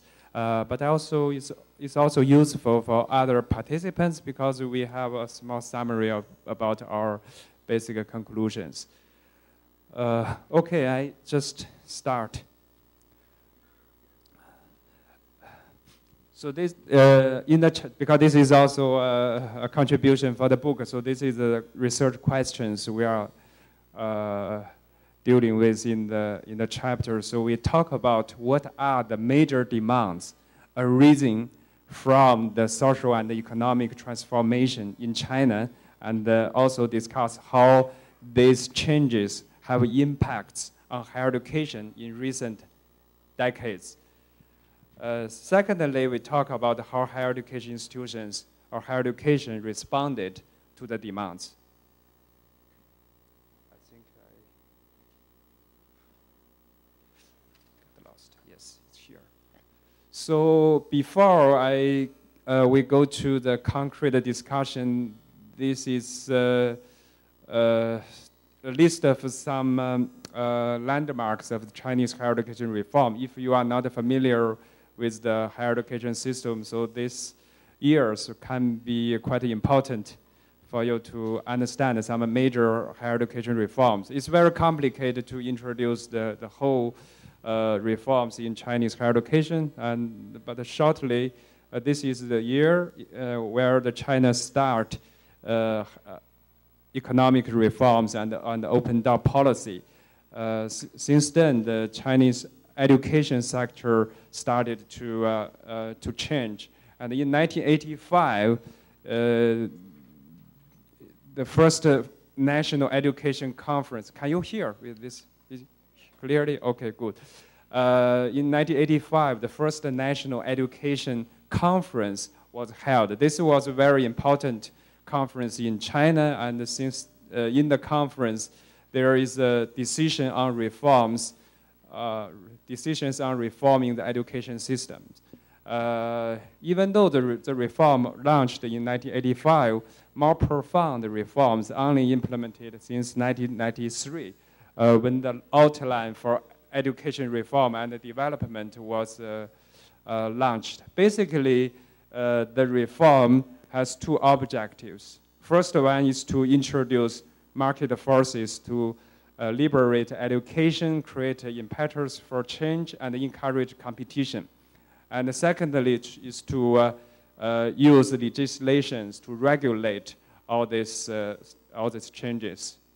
Another important year is 1998 or 1999, and in this year, China started to dramatically increase the enrollment in higher education.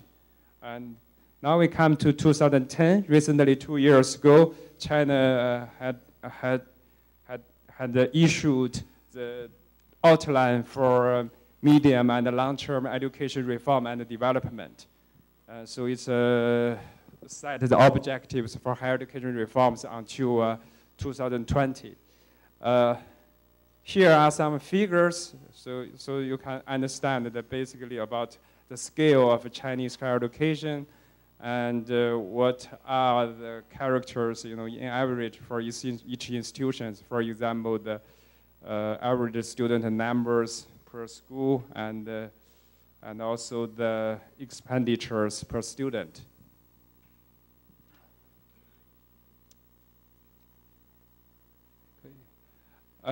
In our presentation, we follow the structure that we first discuss the social economic changes. And then we talk about how these changes have some addressed new demands for higher education. And finally, we come to the responses from the higher education sector. So basically, we follow this kind of a structure. But given the limited time, we are not going to cover all the social changes. We will go through this very quickly. But basically, we talk about the improvement of economic conditions and also the changes of economic structure and about urbanization and the disparities. So first, about the economic changes, you can see in the last 30 years, Chinese GDP has increased dramatically, especially in the last 10 years from 2000. From year 2000, the amount of total amount of annual GDP is around 10,000 billion yuan. 1 yuan is equal to how many? $6 US. Is that yeah. Oh, so sorry. 1 US dollar is equal to 6 Chinese yuan or RMB. And in 2010, you can see it has increased 4 times. And in that year, China replaced Japan, become the second largest economy in the world. In addition to the overall GDP growth, also for the individual families, they have better incomes. I think this table may give you some quick impression.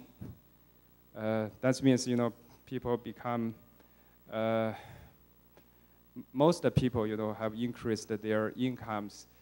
So because of the improvement of economic conditions of the country and also the individual families, so there's more demand for higher education. More and more families are able to send their kids to pursue higher education, and also they demand not only the higher education, but high quality of education.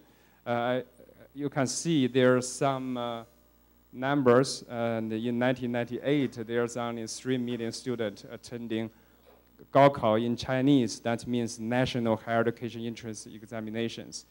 And in 2010, the number has increased to 9.5 million. So this is quite a big increase. And also, from the quality perspective, there are still some challenges. Even though there's more students have the possibility to study in universities, but only less than 6% students are enrolled in the Project 211 universities. The Project 211 university, we will explain it later if we have time.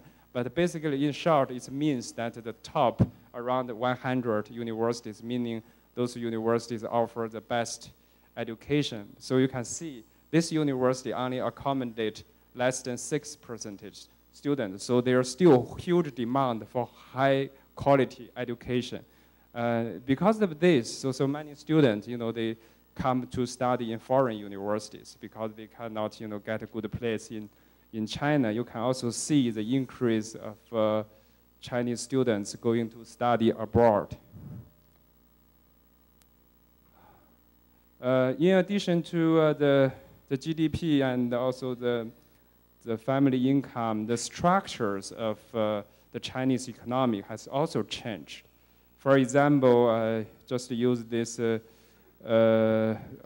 there's 2 figures to illustrate how the first industry has been shrinking in the past 30 years, and in the meantime, the second industry, especially the third industry, is expanding in terms of the shares of GDP and also the employment in the sectors. So you can see, especially from the employment perspective, the decrease and the increase are very visible. And so there are some also demands because the economic changes. There's a few people work in the agriculture, and most people are coming to the manufacturing and technology, sector, and also service sector. There's a demand for high quality and also innovative human resources to the labor market. And also for the higher education institutions, so they are not only supposed to educate the students, they are also need to engage actively, in the society, to promote, to play the role in the innovation systems. So there's a more direct demand for universities to play their roles in economic growth. So these are the new demands from the perspective of economic structure change. And also we talk about the urbanization and also disparity issues. You can see from this table, in 1980, 80% Chinese population are in the agriculture field, but now in 2010, the population between urban and the rural areas is half and half. Along with the urbanization, there are also disparity issues. There are the unbalanced economic situation between the geographical regions, particularly in the eastern China. The economic situation is much better than the situation in the middle China or central China and the western part. And also there are disparities among income groups. So you can see, so this raise demands for the higher education is mainly concerns the equity issues, equity in access to higher education.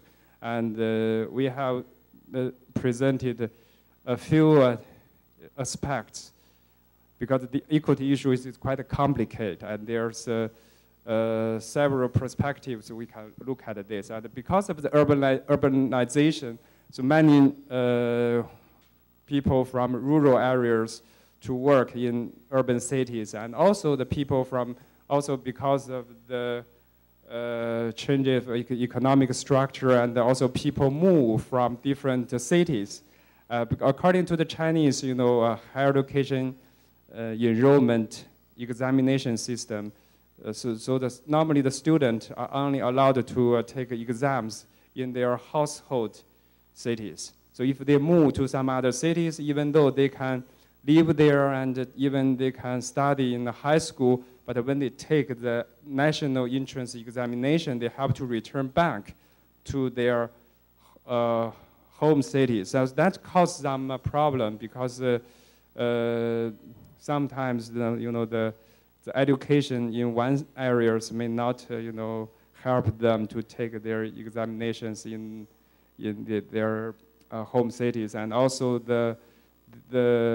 because when the universities enroll students, they have some cut-off scores. So if the student first need to pass the certain grades, then you can get the qualification to be considered by the university.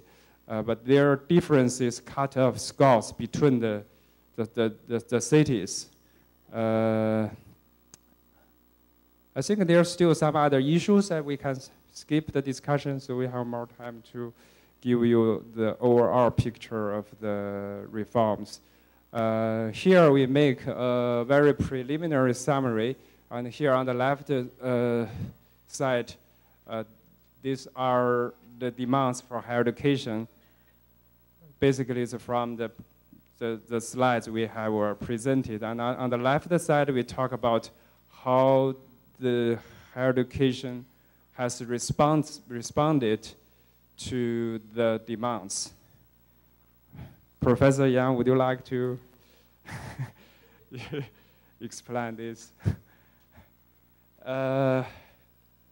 Because we have mentioned that there's a demand for the quantity and also for the quality of education. And from the higher education side, the reforms has to a large extent responded to the social needs. And here, when we talk about the demands, we make a distinguish between the private demands or the society demands. Private demands means the demands from the families and the students, and we didn't use the public demands because the demands are quite complicated. We say society's demands means the demands from the either state or the industry and the labor market. So as a responses to the quantity and the quality issues, for example, China has to to a large extent increased the private education sector since the 1990s. So there's more private higher education institutions to assimilate the higher education enrollment, and in the meantime, the whole education sector from the 1999 has been expanded very fast. And to guarantee that the student have not only get a place in the university, but also receive good education, China has also launched a very serious quality insurance system a few years ago. And also China tried to also import good and high quality foreign education resources to China, but mainly in the form of China foreign cooperatively run schools. In Chinese name, we often call it, yes, China Sino foreign cooperation in running schools. I just give you an example. I think you have the handout, so you know this table. You can basically figure out what we are intending to say. We also have some slides. I think all this, you can find from the table. Actually, this table was only added when we come to Brazil. Originally, we have the slide structured like this, but it's easier, to follow the table because you can see exactly what are the demands and then how the universities responded to the demands. So we try to make, very accurate corresponding relations. But of course, these are quite artificial because sometimes it's very difficult, to see what kind of reform, for what specific demands. And some reforms, they are responding to different, multiple demands. But this is, anyway, as a researcher, sometimes we try to simplify the conflict reality. So this is, artificial, but I hope it's also useful for you to capture the complexity of the reality. Now we come to some final reflections. So in this study, we take a rational approach to make the analysis. It's very descriptive. It helps readers understand some part of the reality of Chinese society changes and also the higher education reforms, but the interactions between demands and responses are more complicated than we have described here. The analysis of responses of Chinese higher education also needs to consider institutional factors. By institutional factor, we mean, for example, Chinese political system, culture, and traditions. We give an example to see how, this culture and the political system, also affect the analysis. We take the vocational education as an example. From a rational perspective, vocational education is expected to be fast developed according to the urgent and huge demands arising from the development in the manufacturing industry and also service industry. So there's a very huge demand for the vocational education's development. It's very reasonable to think that there should be more graduates from the either vocational schools or vocational colleges. However, in reality, it's very difficult in China because there is a very strong culture in China. And almost all families, they want send their kids to academic type universities, even the top universities. So every family, think in the same way. So in the reality, the vocational colleges only receive those students with a lower academic performance, meaning that they cannot get access to the good universities. So that is a problem because the economy is also relying on high quality, technicians and skillful workers. But this is also the problem. But this is not purely about the demands and response issues, from the economic perspective. There's a lot of cultural, elements behind it. Secondly, about the last example about the higher education enrollment expansion. As we have mentioned, in 1999, the state made a decision to dramatically increase the higher education enrollment. However, to really explain this story, we also need to take a perspective in which the role of both the central and the regional government need to be seriously considered, because actually the goal was set by the document in 1999 or 1998. Is only by 2010 the higher education gross enrollment will reach 15%. But in fact, by 2010, the enrollment is almost 25%. So there are also some kind of explanations from the Chinese political system, because the regional government, they want to, show to the central government that they have better performance. But the central government set some goals. If you increase, 10%, and then the regional government will amplify the objective maybe to, 15%. It's also like, the competition for GDP among the regional Chinese government. So there's a lot of political, explanations for the increase. And in the end, we also raise some challenges, even though there's, to a large extent, that this university higher education has replied to the demands, but there are still some relations, need to be clarified and nicely planned. For example, the relations between the state university and the industry, quite like the issues raised by Peter Martin about how we, understand and regulate the three sectors, and also the relations between education either as a public or private goods. There are still some challenges even from the legal perspective, and also between autonomy and accountability, between efficiency, equity, and also about the quantity and the quality issues. Okay, thank you so much.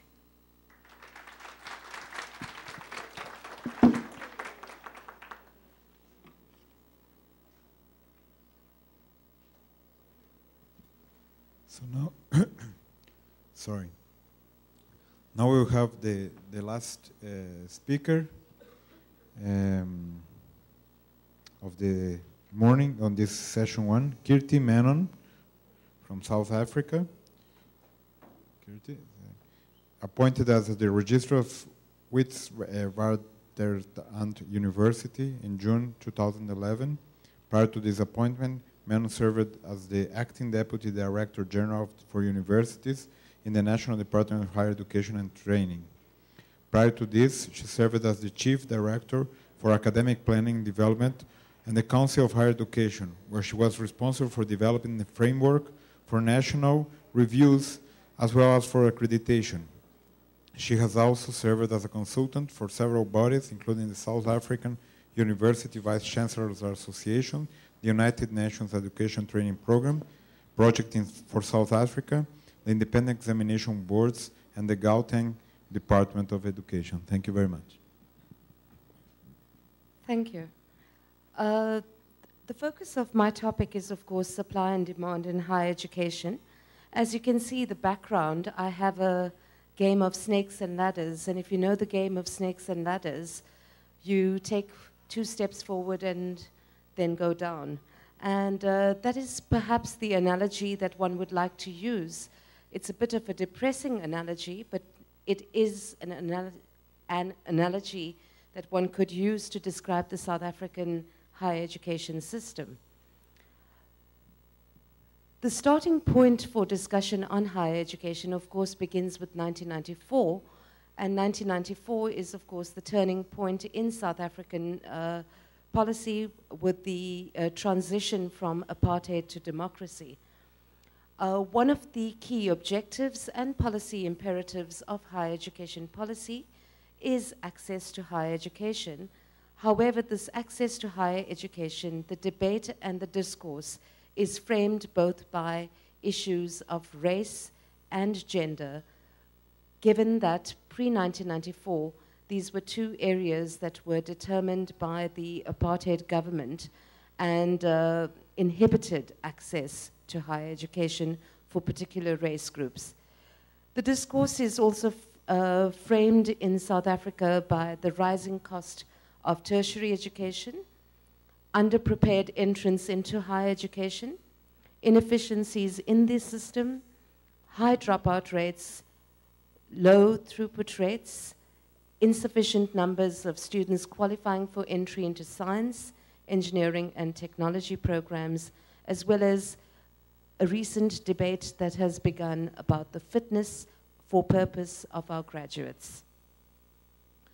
This is to give you an overview. Of course, I've taken the liberty of taking my own province and putting it on the side, but this gives you a key to what types of higher education institutions we have. We have 23 higher education institutions. One of them, which is the University of South Africa, actually has more than a third of all total enrollments in higher education as a distance education institution.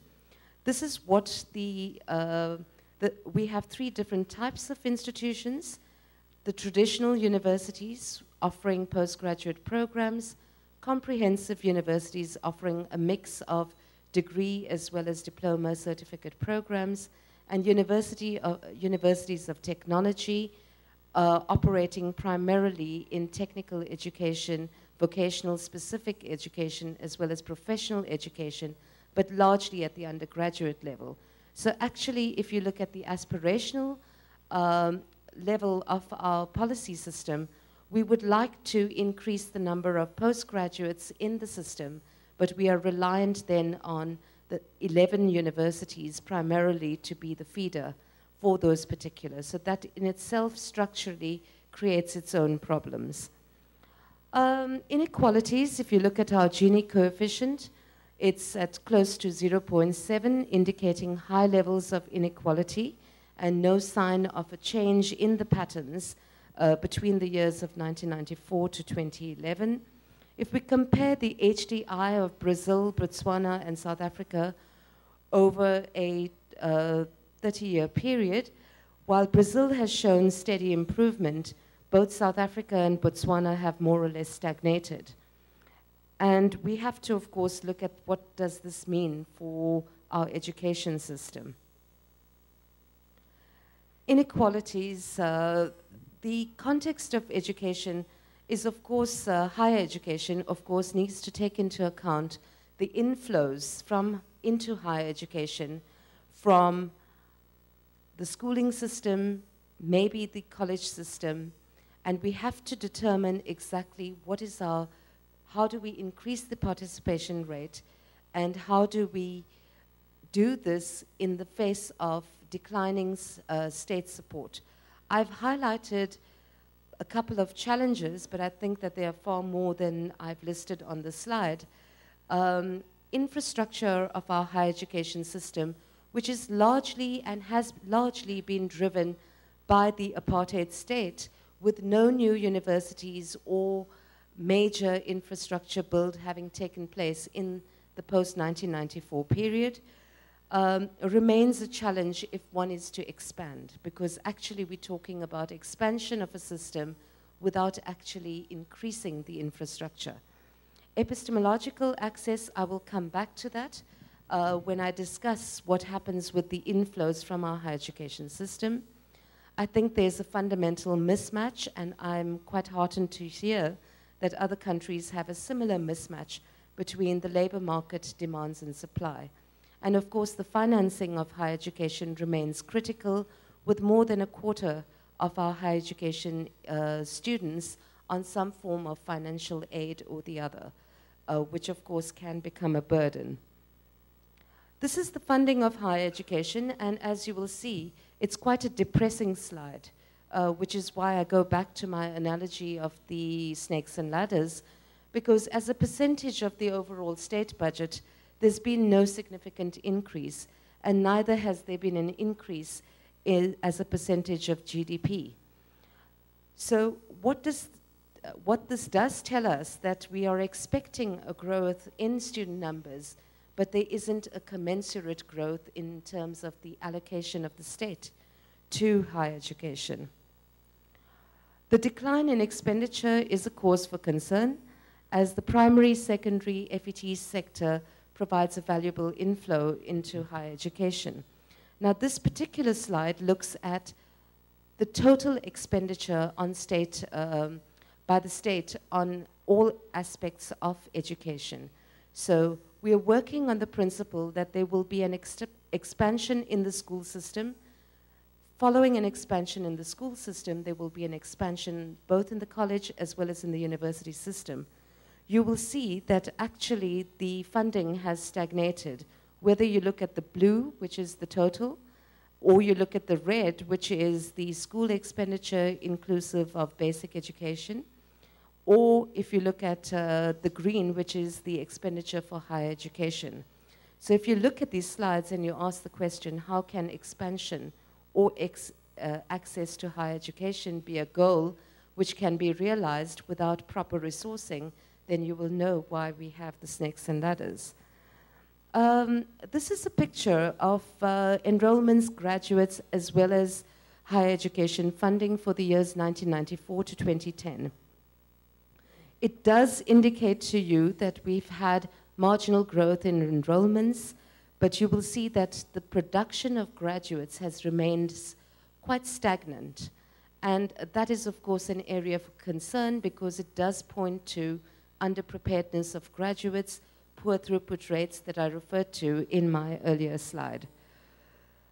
The financial allocations, what I've done is perhaps wearing my previous hat working in government, is looked at the challenges facing a government department in actually dispersing funds.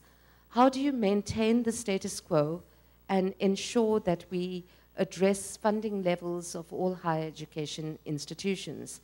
Bearing in mind, just to explain that a little, that we have 23 higher education institutions, some of them with histories that are actually rooted in our apartheid past. Some of them are very well resourced, some of them are very, very poorly resourced. So the question that faces the government is, how do you allocate resources? Do you make up for past injustices, or what are the choices that you have? How do you minimize the negative impacts of reduced funding? How do you divert funds into particular areas which have been identified, for example, in science, engineering, and technology? How do you divert funds into those areas? How do you divert funds into postgraduate programs without reducing the funds from the institution's normal running costs? There was a belief that the restructuring of 2005, which reduced the number of institutions from 36 to 23, that actually would enable one to introduce a new funding formula which would inject new life, but actually no new life was really injected. There's been a pressure on institutions to rely on student fees and private funds in the face of diminished state funding. This, of course, is coupled with my earlier observation that 25% or more in higher education require some form of financial aid or the other in order to access higher education. So if the state resourcing declines and if the pressure is shifted to the student, one actually has to interrogate the purpose, the objective of our policy goals in terms of access to higher education. Of course, then we have to talk about how does one expand the infrastructure of the existing institutions without detracting and taking away from the funds. Now, this is a very busy slide, but it does tell you that our goal and aim is actually to achieve a participation rate of 20% by 2013. And you will see that we've projected that we will cross the 1 million mark in higher education. I do apologize, given the numbers in Brazil, China, and Russia, our numbers are really, really minuscule, but nevertheless, they still remain a problem for us. On the top is, of course, the population size of the age group between 20 to 24-year-olds. Based on our analysis of 2012, we're sitting at about 900,000 in actual numbers right now. The dream of the 1 million seems a little not realizable. So that is something that, and none of this goes along with additional resources. So our gross participation rates by race. This is a slide that is of particular interest to South Africa purely because of our apartheid past, where access was denied to particular race groups to higher education. So it is a category of an indicator that we monitor quite closely. And you will see that there hasn't been significant movements in the participation rates between 1986 to 2011. We've measured these in almost 5-6 year cycles. The headcount enrollments and graduates, once again, you will see that our headcount enrollments sort of stagnate at about 900,000, with not a commensurate increase in the number of graduates. You will see it's flatlining more or less. This is a comparison, and that's why I talked about the numbers, of Brazil, China, India, Russia, and South Africa. And you will see that South Africa, the blue sort of dotted line, has quite a stagnation in terms of our growth. So despite our policy discourse speaking to growth, we actually have not showed evidence of growth in terms of actual enrollments. This is a similar slide, and just to go to headcount enrollments, gender is another indicator that we measure, and we seem to have done a little well in terms of increasing of female enrollments, but not that significantly. This is again race enrollments, a slide which I showed you, but just in interests of time. This slide shows that the overall goal of higher education in South Africa was to increase the numbers in science, engineering, and technology, which appear on the left-hand side. You will see that between 1994 and 1999, we had a 4.7% increase. Between 2000 and 2010, a 4.38% increase in SET. Those are very insignificant numbers. And what it does show you that we have increased in terms of enrollments in education, but that's primarily because government injected a huge amount of funds into bursaries for education to cope with the demands of the school system. So in terms of actually achieving our targets in the broad discipline areas, we haven't fared too well. This is the graduates produced at our system level by qualification type.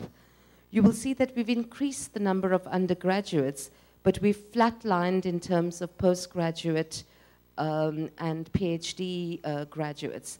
We haven't actually, despite various trigger funding being provided at different stages, both by the Department of Education as well as by the Department of Science and Technology, we still haven't managed to change the pattern of stagnant growth there.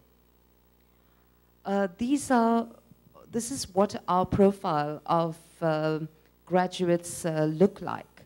We've been aiming to hit the target of 30% of graduates in science, in the humanities, at least to get to 40%.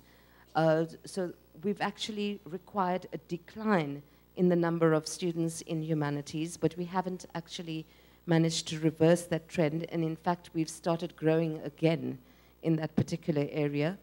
And of course, in business, we're aiming to have 30% of our graduates, but we're sitting at about 23%. So you can see that despite the fact that we have quite a nuanced funding formula which incentivizes particular areas, we still haven't managed to achieve our targets. These are just our tertiary education statistics. Our gross enrollment ratio, you will see sitting at 19%. Our intake ratio is 16.2, and that has not shown any significant increase, especially since that we are relying on the school system for the inflows into higher education.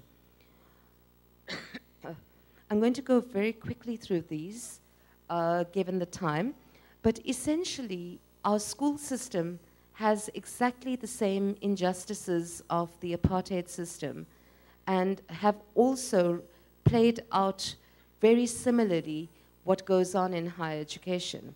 Now, if you have a look at the number of students that we produce in the school system, which is the inflow into higher education system, you will see that our percentage survival rate is approximately 52%, which means the number of students who survive between grade 10 to 12 and make it into the school system to write the NSC exam.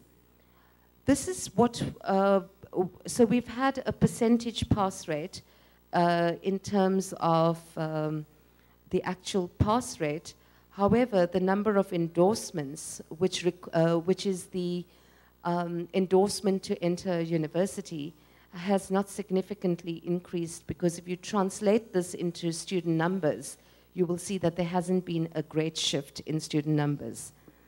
Now, this is a very busy slide, but what it does point out to you that if you look at mathematics and you look at between 2008 to 2011, you will see actually that we've had the number of candidates appearing for mathematics has actually declined between 2008 and 2011, which then makes us interrogate quite closely the targets that we are setting for higher education.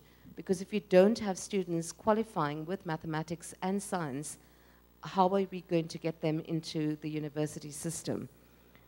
The same applies for physical sciences, which is shown below. So this is the pass rates in terms of mathematics, and you will see that we had a peak at one stage, but we've again started declining. This is a slide which talks about the educational attainment for persons aged 20 years and older between 2012 and 2010. And you will see that we've had a marginal growth in terms of students at tertiary level, but we've also had a kind of flatlining between 2008 and 2010 in terms of those with the NSC, and it's a slide where we actually haven't seen the kind of movements that we require. And that is, of course, a slide which one has to consider as a whole, because we are separated into two different departments, one that looks after higher education and one that looks after what we call basic education. This is quite similar. Let me just go to the conclusion. Now, one of the big conclusions, of course, is that we've had a lot of policy rhetoric. We've also had a lot of structural reorganization. And what we have to ask ourselves, whether it has been very good policy rhetoric, but the rhetoric has not translated into actual tangible movements. Because if it was good policy, we've had more than 16 to 17 years to actually trigger great growth, and we haven't seen that. Student funding, rising fees, and the cost of higher education remains a critical problem. The inflows from the school system into higher education remains a very narrow conduit of students, because we haven't actually worked sufficiently on articulation between any other forms of education, like vocational education or the technical colleges, and higher education. So our source remains the constant flow from the school system. The infrastructure of our university system definitely needs revitalization and some out-of-the-box thinking to accommodate expansion. The kinds of pass rates that we have in the 30% of our students who are studying in distance education, where it could take you up to 8 years to complete a 4-year degree, is not something that we have to look at with pride, but it is something that we actually have to interrogate deeply. Targets in science and engineering and technology require quite a different investment and require an investment that is parallel both in the school system as well as the university system. Because if we don't invest at the school level, we will actually find that it won't translate into growth in the higher education system. Our labor market analysis, of course, needs to be far more nuanced than it is at the moment. We have indicative targets that are not based on hardcore labor market analysis. It's guesstimation of what we require in terms of the graduates for the labor market. And of course, the big question that we have, but I think this is quite an international question, is that of graduate preparedness to enter the labor market. Thank you.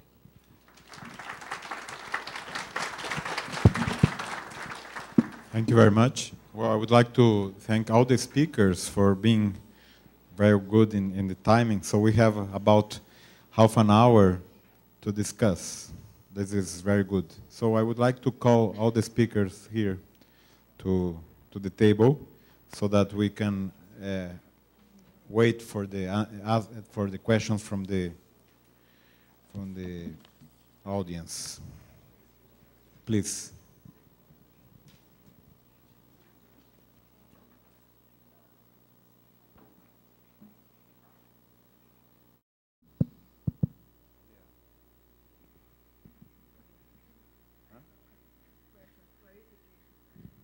So let's start with the questions.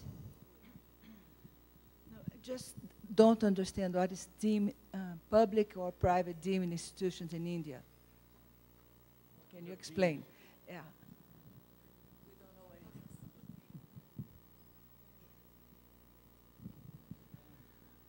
Initially, the deemed universities were started for a single specialty faculty.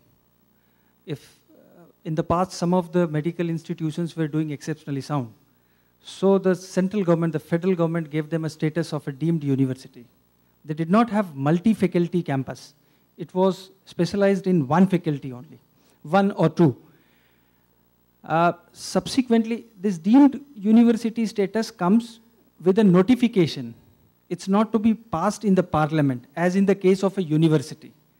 So that's why, in order to evade the system of getting into the parliament and passing it, they started a system calling it as a deemed university. So that's the one we have in India.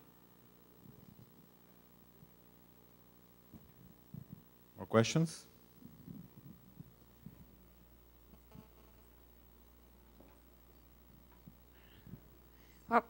From all the presentations, I see that the private sector is playing a growing role in higher education in all BRIC countries. I think that it's the same reality in Russia. So it seems that Brazil, Russia, China, South Africa, I'm not sure that if it's the case in South Africa, but anyway, my question is, how is the legitimacy in front of the society of this private education? Are it seen as a kind of an evil that you cannot avoid, but if you could, you should eliminate it? Or is it seen as a partner in providing higher education for and meeting the needs of the society? Because I think that in many people in relevant positions in Brazil see our private sector as a kind of an evil that we cannot avoid. But anyway, it's not it should not be supported by the government. Thank you, Elizabeth. I will take one or two questions so that we can answer as a whole, okay? More questions? I can speak up. Related to that, I was curious. I guess related to that, I was curious to know about privatization in South Africa, because you were the only one who did actually mention the growth in that. Another question? Well, two questions are related. Another question on privatization.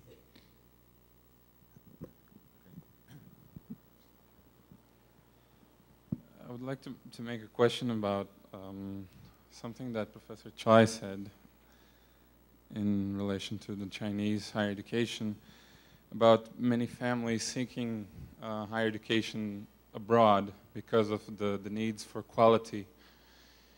And I would like to know if the government or in any level something is being done to change that, so that the money that goes abroad comes back, or is it a government also supports this seeking higher education abroad? And I would like to add the question to Professor Clarissa, if she doesn't see that as a possibility in Brazilian higher education, that people start seeking higher education abroad once you have quotas for poor and colored people. So if you don't see that this could be a trend in Brazilian higher education, that more and more people seek higher education abroad. Okay, more or less in the same line. I think the issue of affirmative action is a kind of common issue, at least in several countries. Of course, India has a very long experience of that. Brazil is introducing it very recently. I'm not sure. I mean, if you look at China, it seems that China is not doing it. They're just putting emphasis on the top level institutions, but there is a question of how you respond to the demand for a higher education from people coming from very low background in terms of previous education and poverty, etc. South Africa, of course, is dealing with this issue. So I think this is a common issue which our countries have, and I would like to hear some comments, particularly from India, about how you evaluate, or what can you say about the experience of doing or trying to solve the problem of access through affirmative action? Okay, it's time to answer. So we have a time limit. I would try to take care of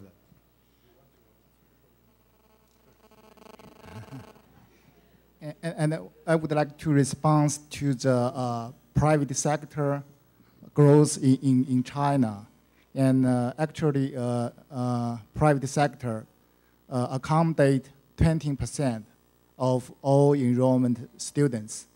And in the year of 2002, the government, the Congress, Chinese Congress, issued a law to promote development of private education. And I think by the 2010 and 2020 National Plan for Educational Development and Reform, and the government try to differentiate two kinds of private education. One is for-profit, and another is non-profit. For non-profit private education, the government actually want to promote to a great extent by financing this kind of non-profit institutions, because students are students, and they are students like students in public sector, and faculty members, they are employees. So that's quite reasonable for government to support non-profit sector. So overall, China, I think government have a quite nice policy to private sector, and especially for non-profit sector.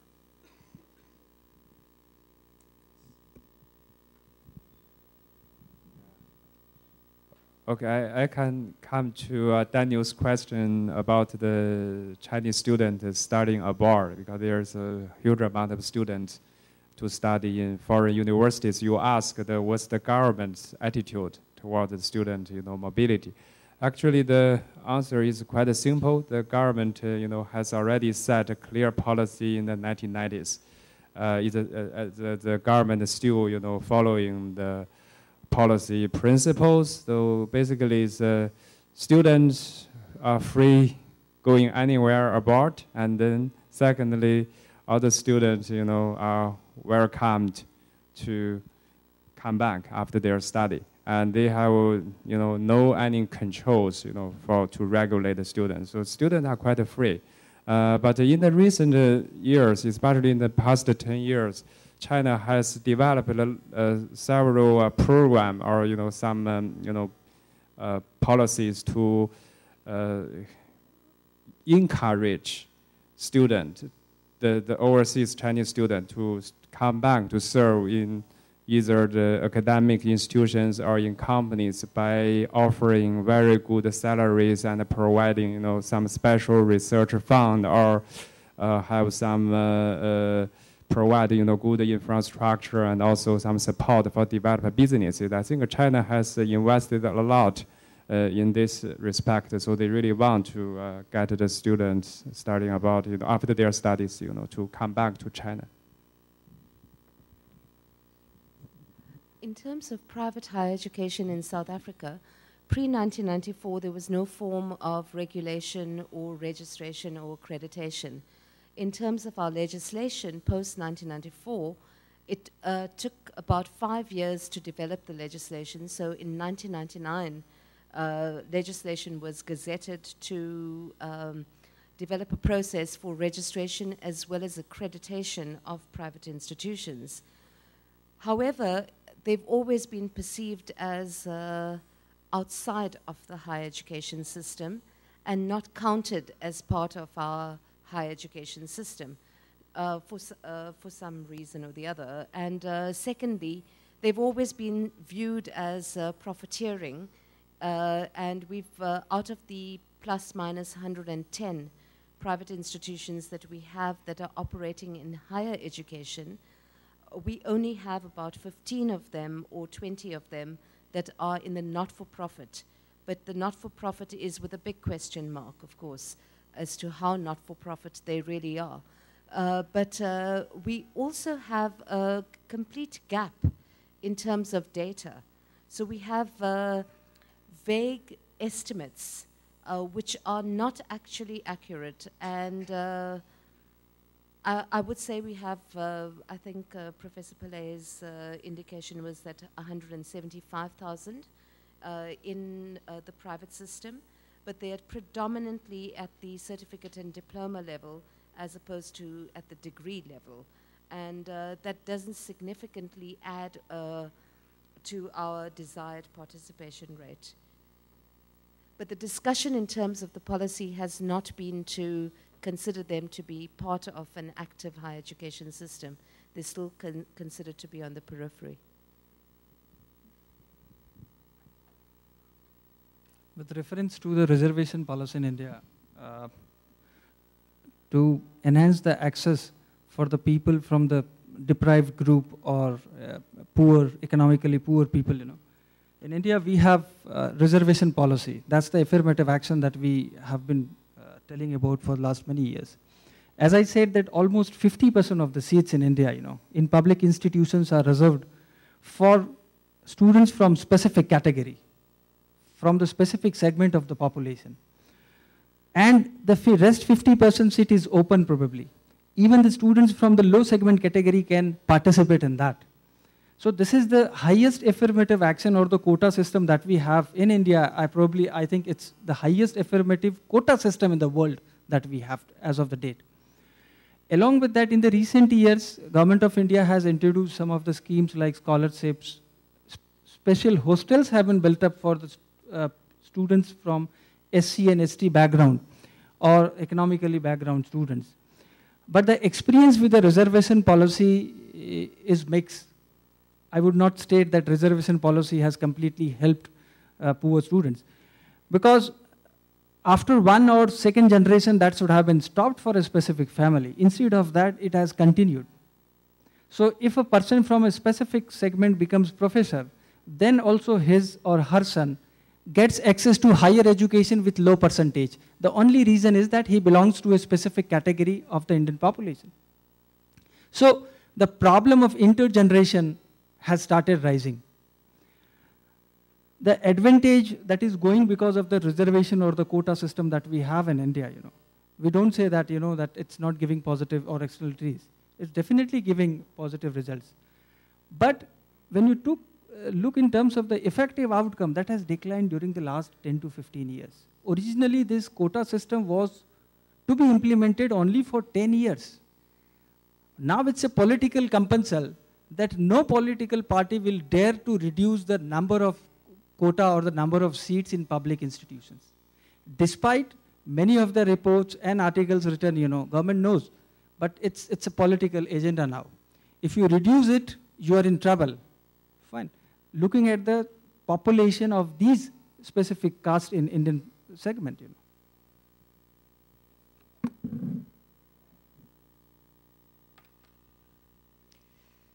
About affirmative action, policies, and the Brownie program.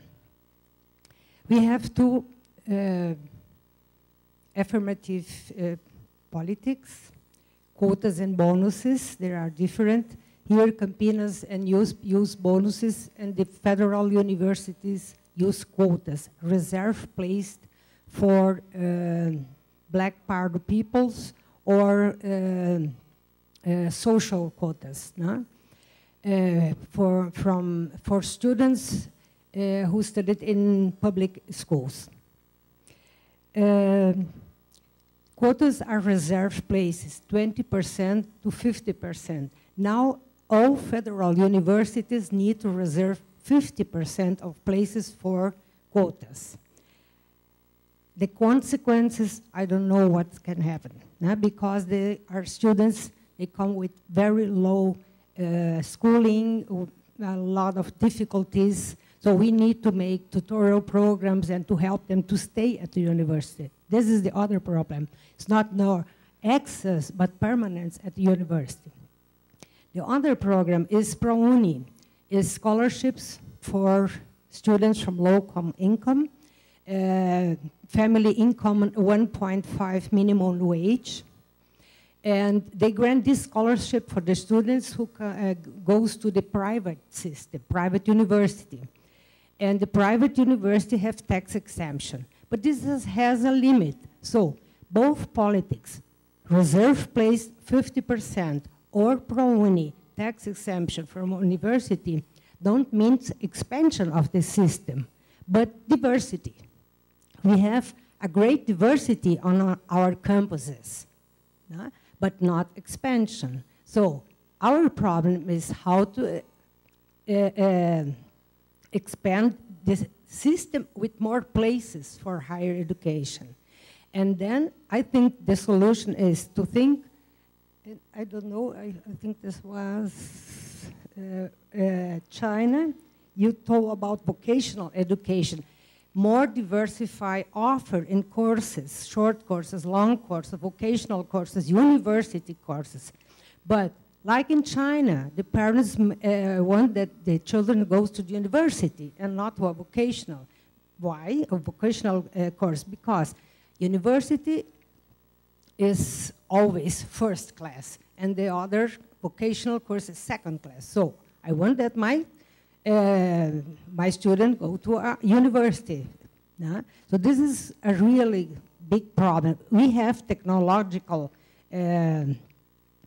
now it's a new kind of courses, federal technological courses.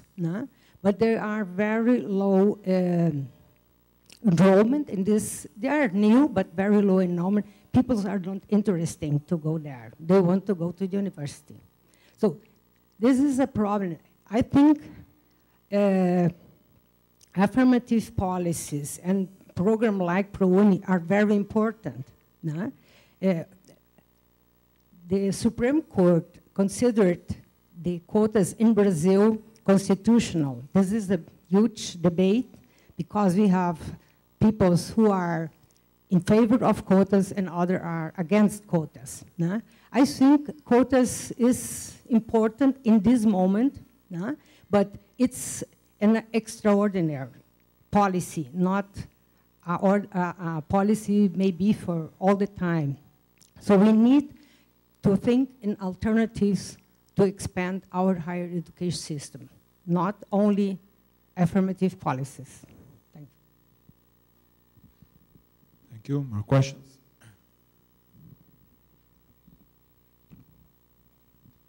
Hello. This goes for the Chinese.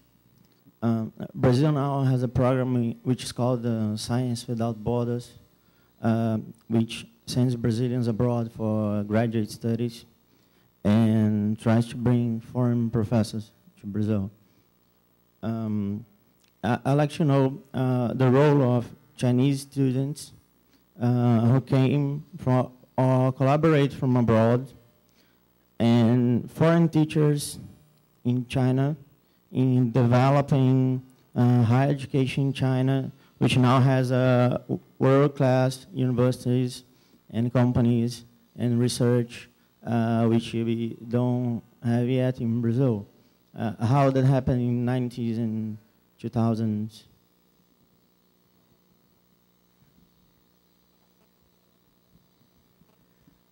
Hi. I'd like to ask the table, I'll save Clarissa for this, about international providers of higher education in your countries. If you have them there, what kind of international providers you have, just big corporations or global groups or joint degrees with first world universities? How is it working? What is the quality of the services and what are the regulations, the policies to deal with it? Brazil has been receiving international groups and I don't think we don't know what to do with them. Thank you. Last question.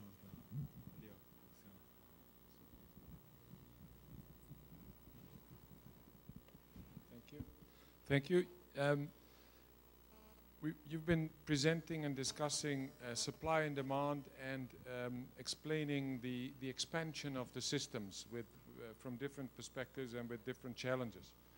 And all of you referred, in essence, indirectly to costs.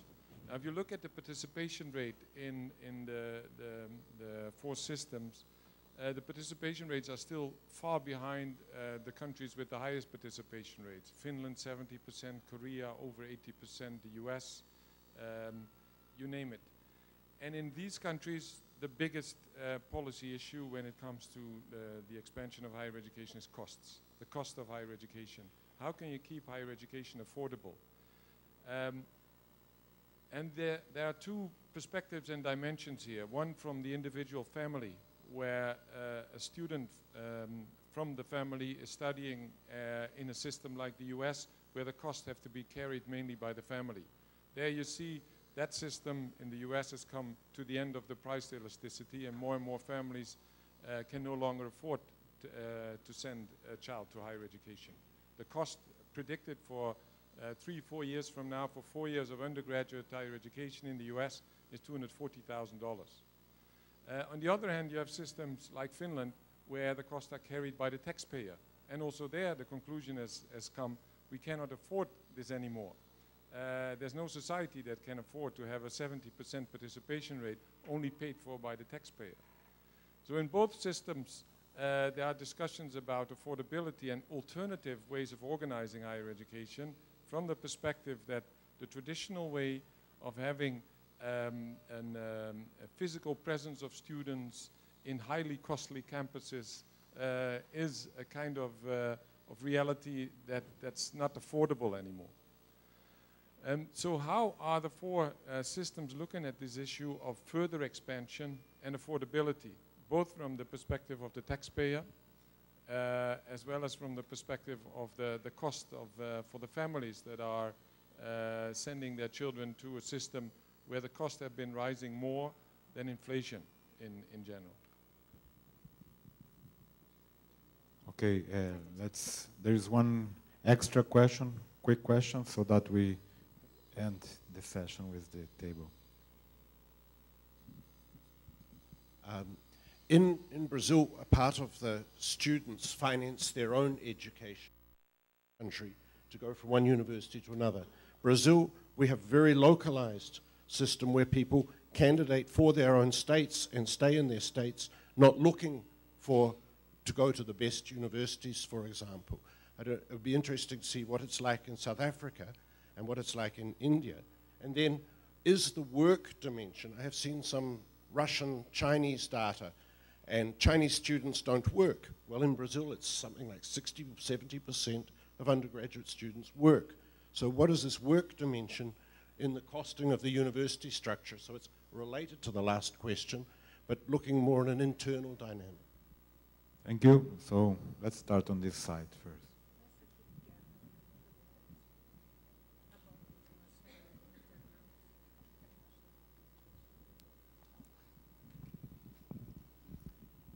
I'll start with the question on what type of system we have with reference to the foreign universities in India. In India, we have a foreign universities regulation bill that was passed in the year 2010. The bill clearly says, that any foreign institution that wishes to open up a branch or provide franchisee to any institute in India must have at least 20 years of experience in its own country. And the institution must be accredited by its own accrediting agency in its own country. Almost $500 million has to be deposited in the Reserve Bank of India before opening that, any international institute. So probably we have put up check marks at different places. Officially, after 2010, we did not find institute coming in India, although there are talks with Harvard and MIT and Princeton going on. This is what we hear every day. Unofficially, there are around 150 foreign institutions which are providing degrees, unofficially in India. Fine. The degrees are not being recognized by the different bodies, which extends recognition to the different degrees, like All India Council for Technical Education and Engineering. So in terms of foreign players in India, we have a specific bill, and it's a detailed bill, and I see, that it's really difficult for foreign players to be in India, So the bill doesn't welcome foreign players as such, if you look at the bill. Because you need to have a long standing in your own country, before coming to India, to either put up a franchisee or to have your own campus in India. This is one. The question that he asked, I would say that it's not that majority of the Indian students are working along with their education. That's not in India. Fine. And the question of Peter that Peter asked, I would start with just one answer, that my student, for getting a post-graduation degree in India, for getting masters in economics, that is of 4 semesters, he pays less than 100 euros as tuition fee for 4 semesters. Now you can imagine the level of subsidies we extend to our students in higher education. That is, I'm talking about public institutions in India. Fine. This is a common, even when you go for engineering and medical private institutions, public institutions, even they are highly subsidized. Even in the medical profession, per semester is hardly $150 to $300 as tuition fee. That is still in practice in India. So you can see that the public higher education system in India is highly subsidized, number one. Number two, because of this, because of many political compulsions and many of other things, we have not been able to enhance the tuition fees in most of the state universities.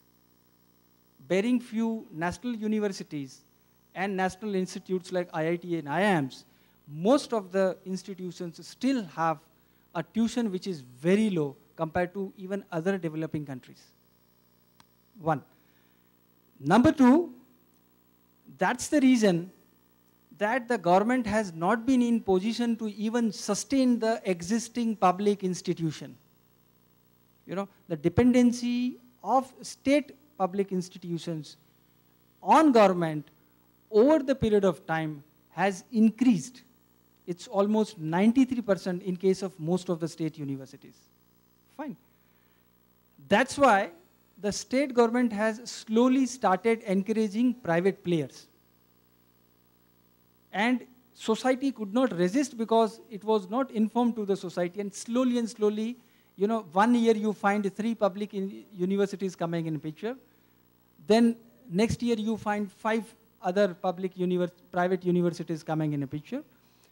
And since most of these institutions, private institutions, cater to the professional programs, so there was no unrest from the society. You can imagine that. In an anticipation that these institutions, private institutions, would provide better employment opportunities in the future, the society did not resist, or there was no unrest. Fine. 1. And the answer to Elizabeth, that in India, initially in 1990s, we looked at private sector as an evil, definitely. But over the period of time, when the quality of public institutions deteriorated day by day, then people started appreciating private institutions. So now in India, we do not say that, okay, private is bad. That's not the case. Now we have started appreciating private institutions also in India. Thanks. With regard to international providers in South Africa, between 1994 and 2000, where we had a gap in terms of regulation, we had a number of international providers who were not, of course, at the top-notch range. It was, I'm not going to name institutions, but they were definitely not the cream of the universities, mainly from Australia and England. With the 2000 regulation, we saw a number of these closing down. So now we have one Australian university operating in South Africa, but they've had to establish themselves as a South African entity in order to operate as well as confer their own degrees. That's the only one that we have currently. We have had some overtures by particular governments, for example, the Australian government, to allow a bilateral relationship between, but that has gone nowhere. The second question in terms of whether our students work or don't work, I would say that we don't have very good data around this. But in terms of our postgraduate students, you will find significant percentages of them are actually working. But in terms of our undergrad students, if they're at a distance education institution, sometimes they are working, but the data is very, very erratic on that. I'm just sort of trying to think, what was the third? Oh, the privatization I've answered before. In terms of the affordability and who bears the cost, very interestingly, in South Africa, we're now swinging back to the debate on free higher education. So we have a task team on free higher education. Our constitution makes provision for basic education, which we still don't deliver, is not free for everyone. But we are now beginning this debate on free higher education, and with our elections in 2 years, that is one of the promises, campaign promises. We have a review of our funding framework that is happening, and we have a review of whether it would be possible to implement free higher education.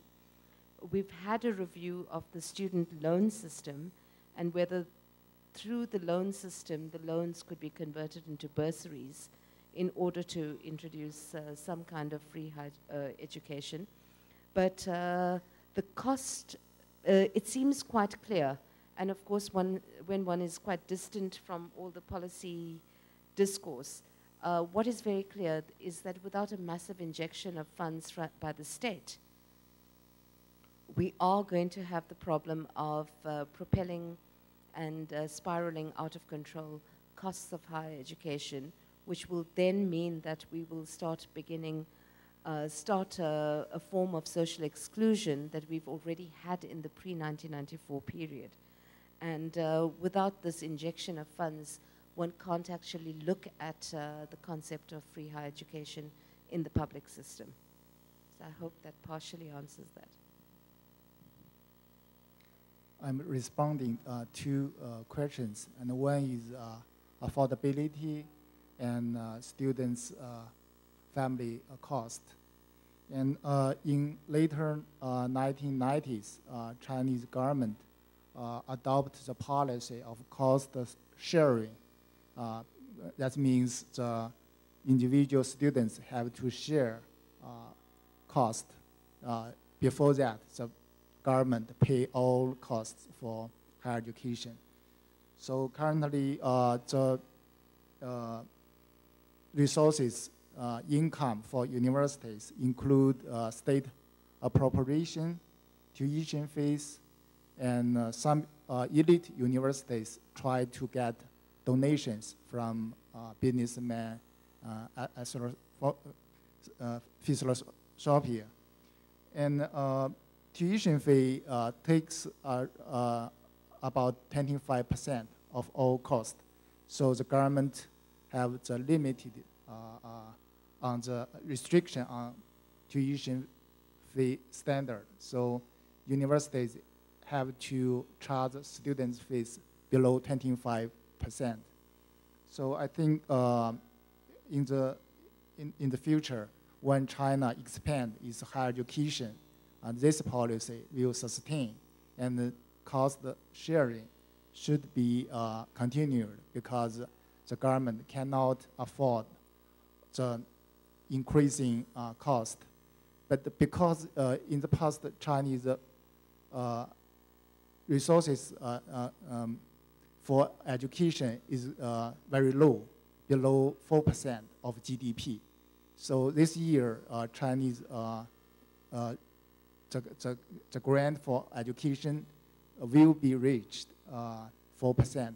So this year, education sector, including universities, can see a big increase in state appropriation. But in the near future, I think that's still a big problem for China expand its enrollment ratio and its enrollment.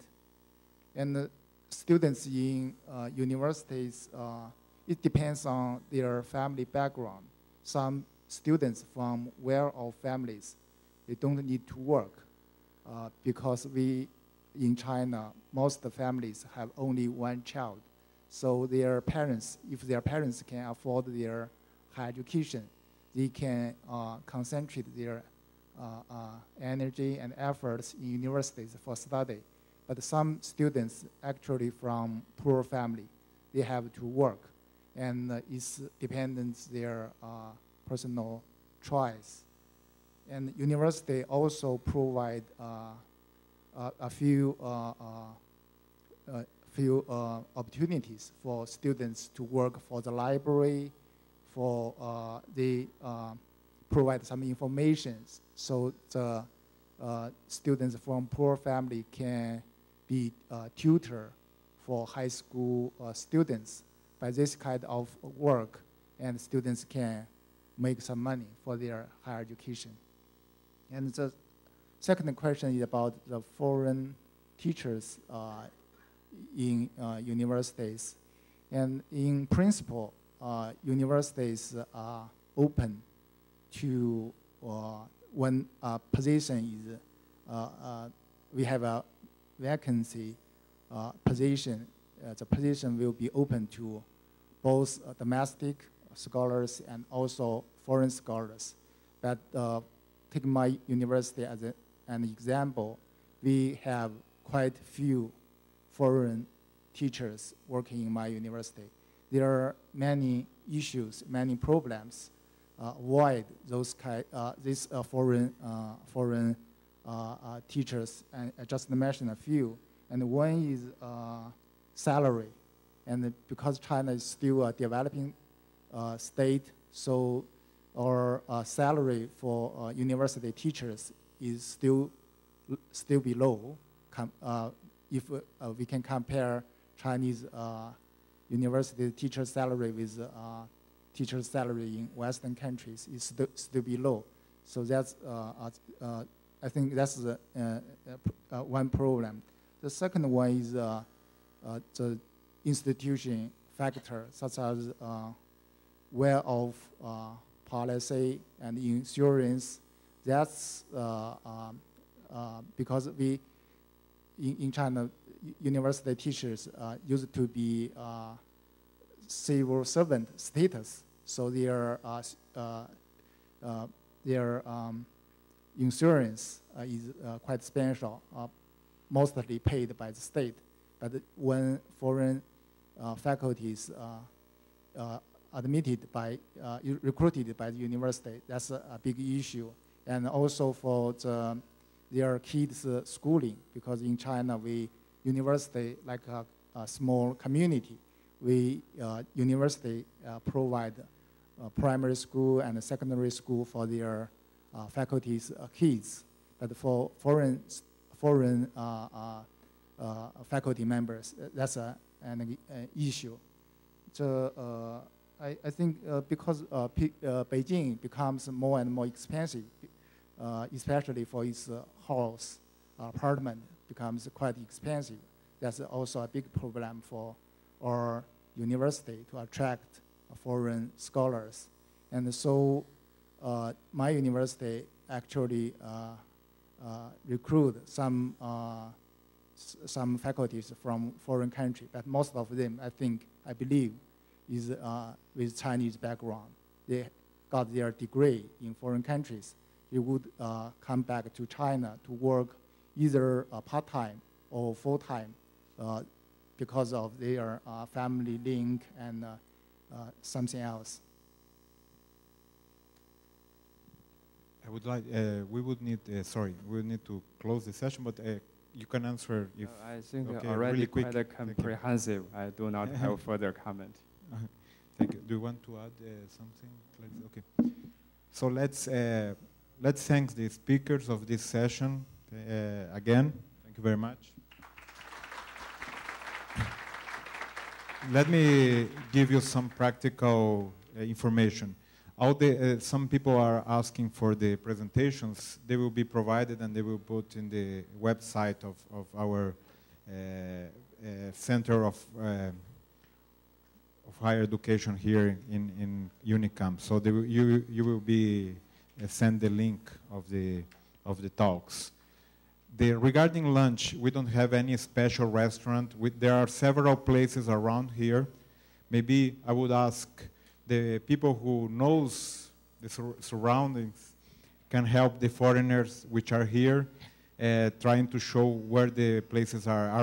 All of them are walking distance. You can, when you leave this building and you cross the street, there are many restaurants around, or you can go to the right and you can walk around the campus, and there are many, many restaurants around the campus. So you can take this 1.5 hours in order to look around.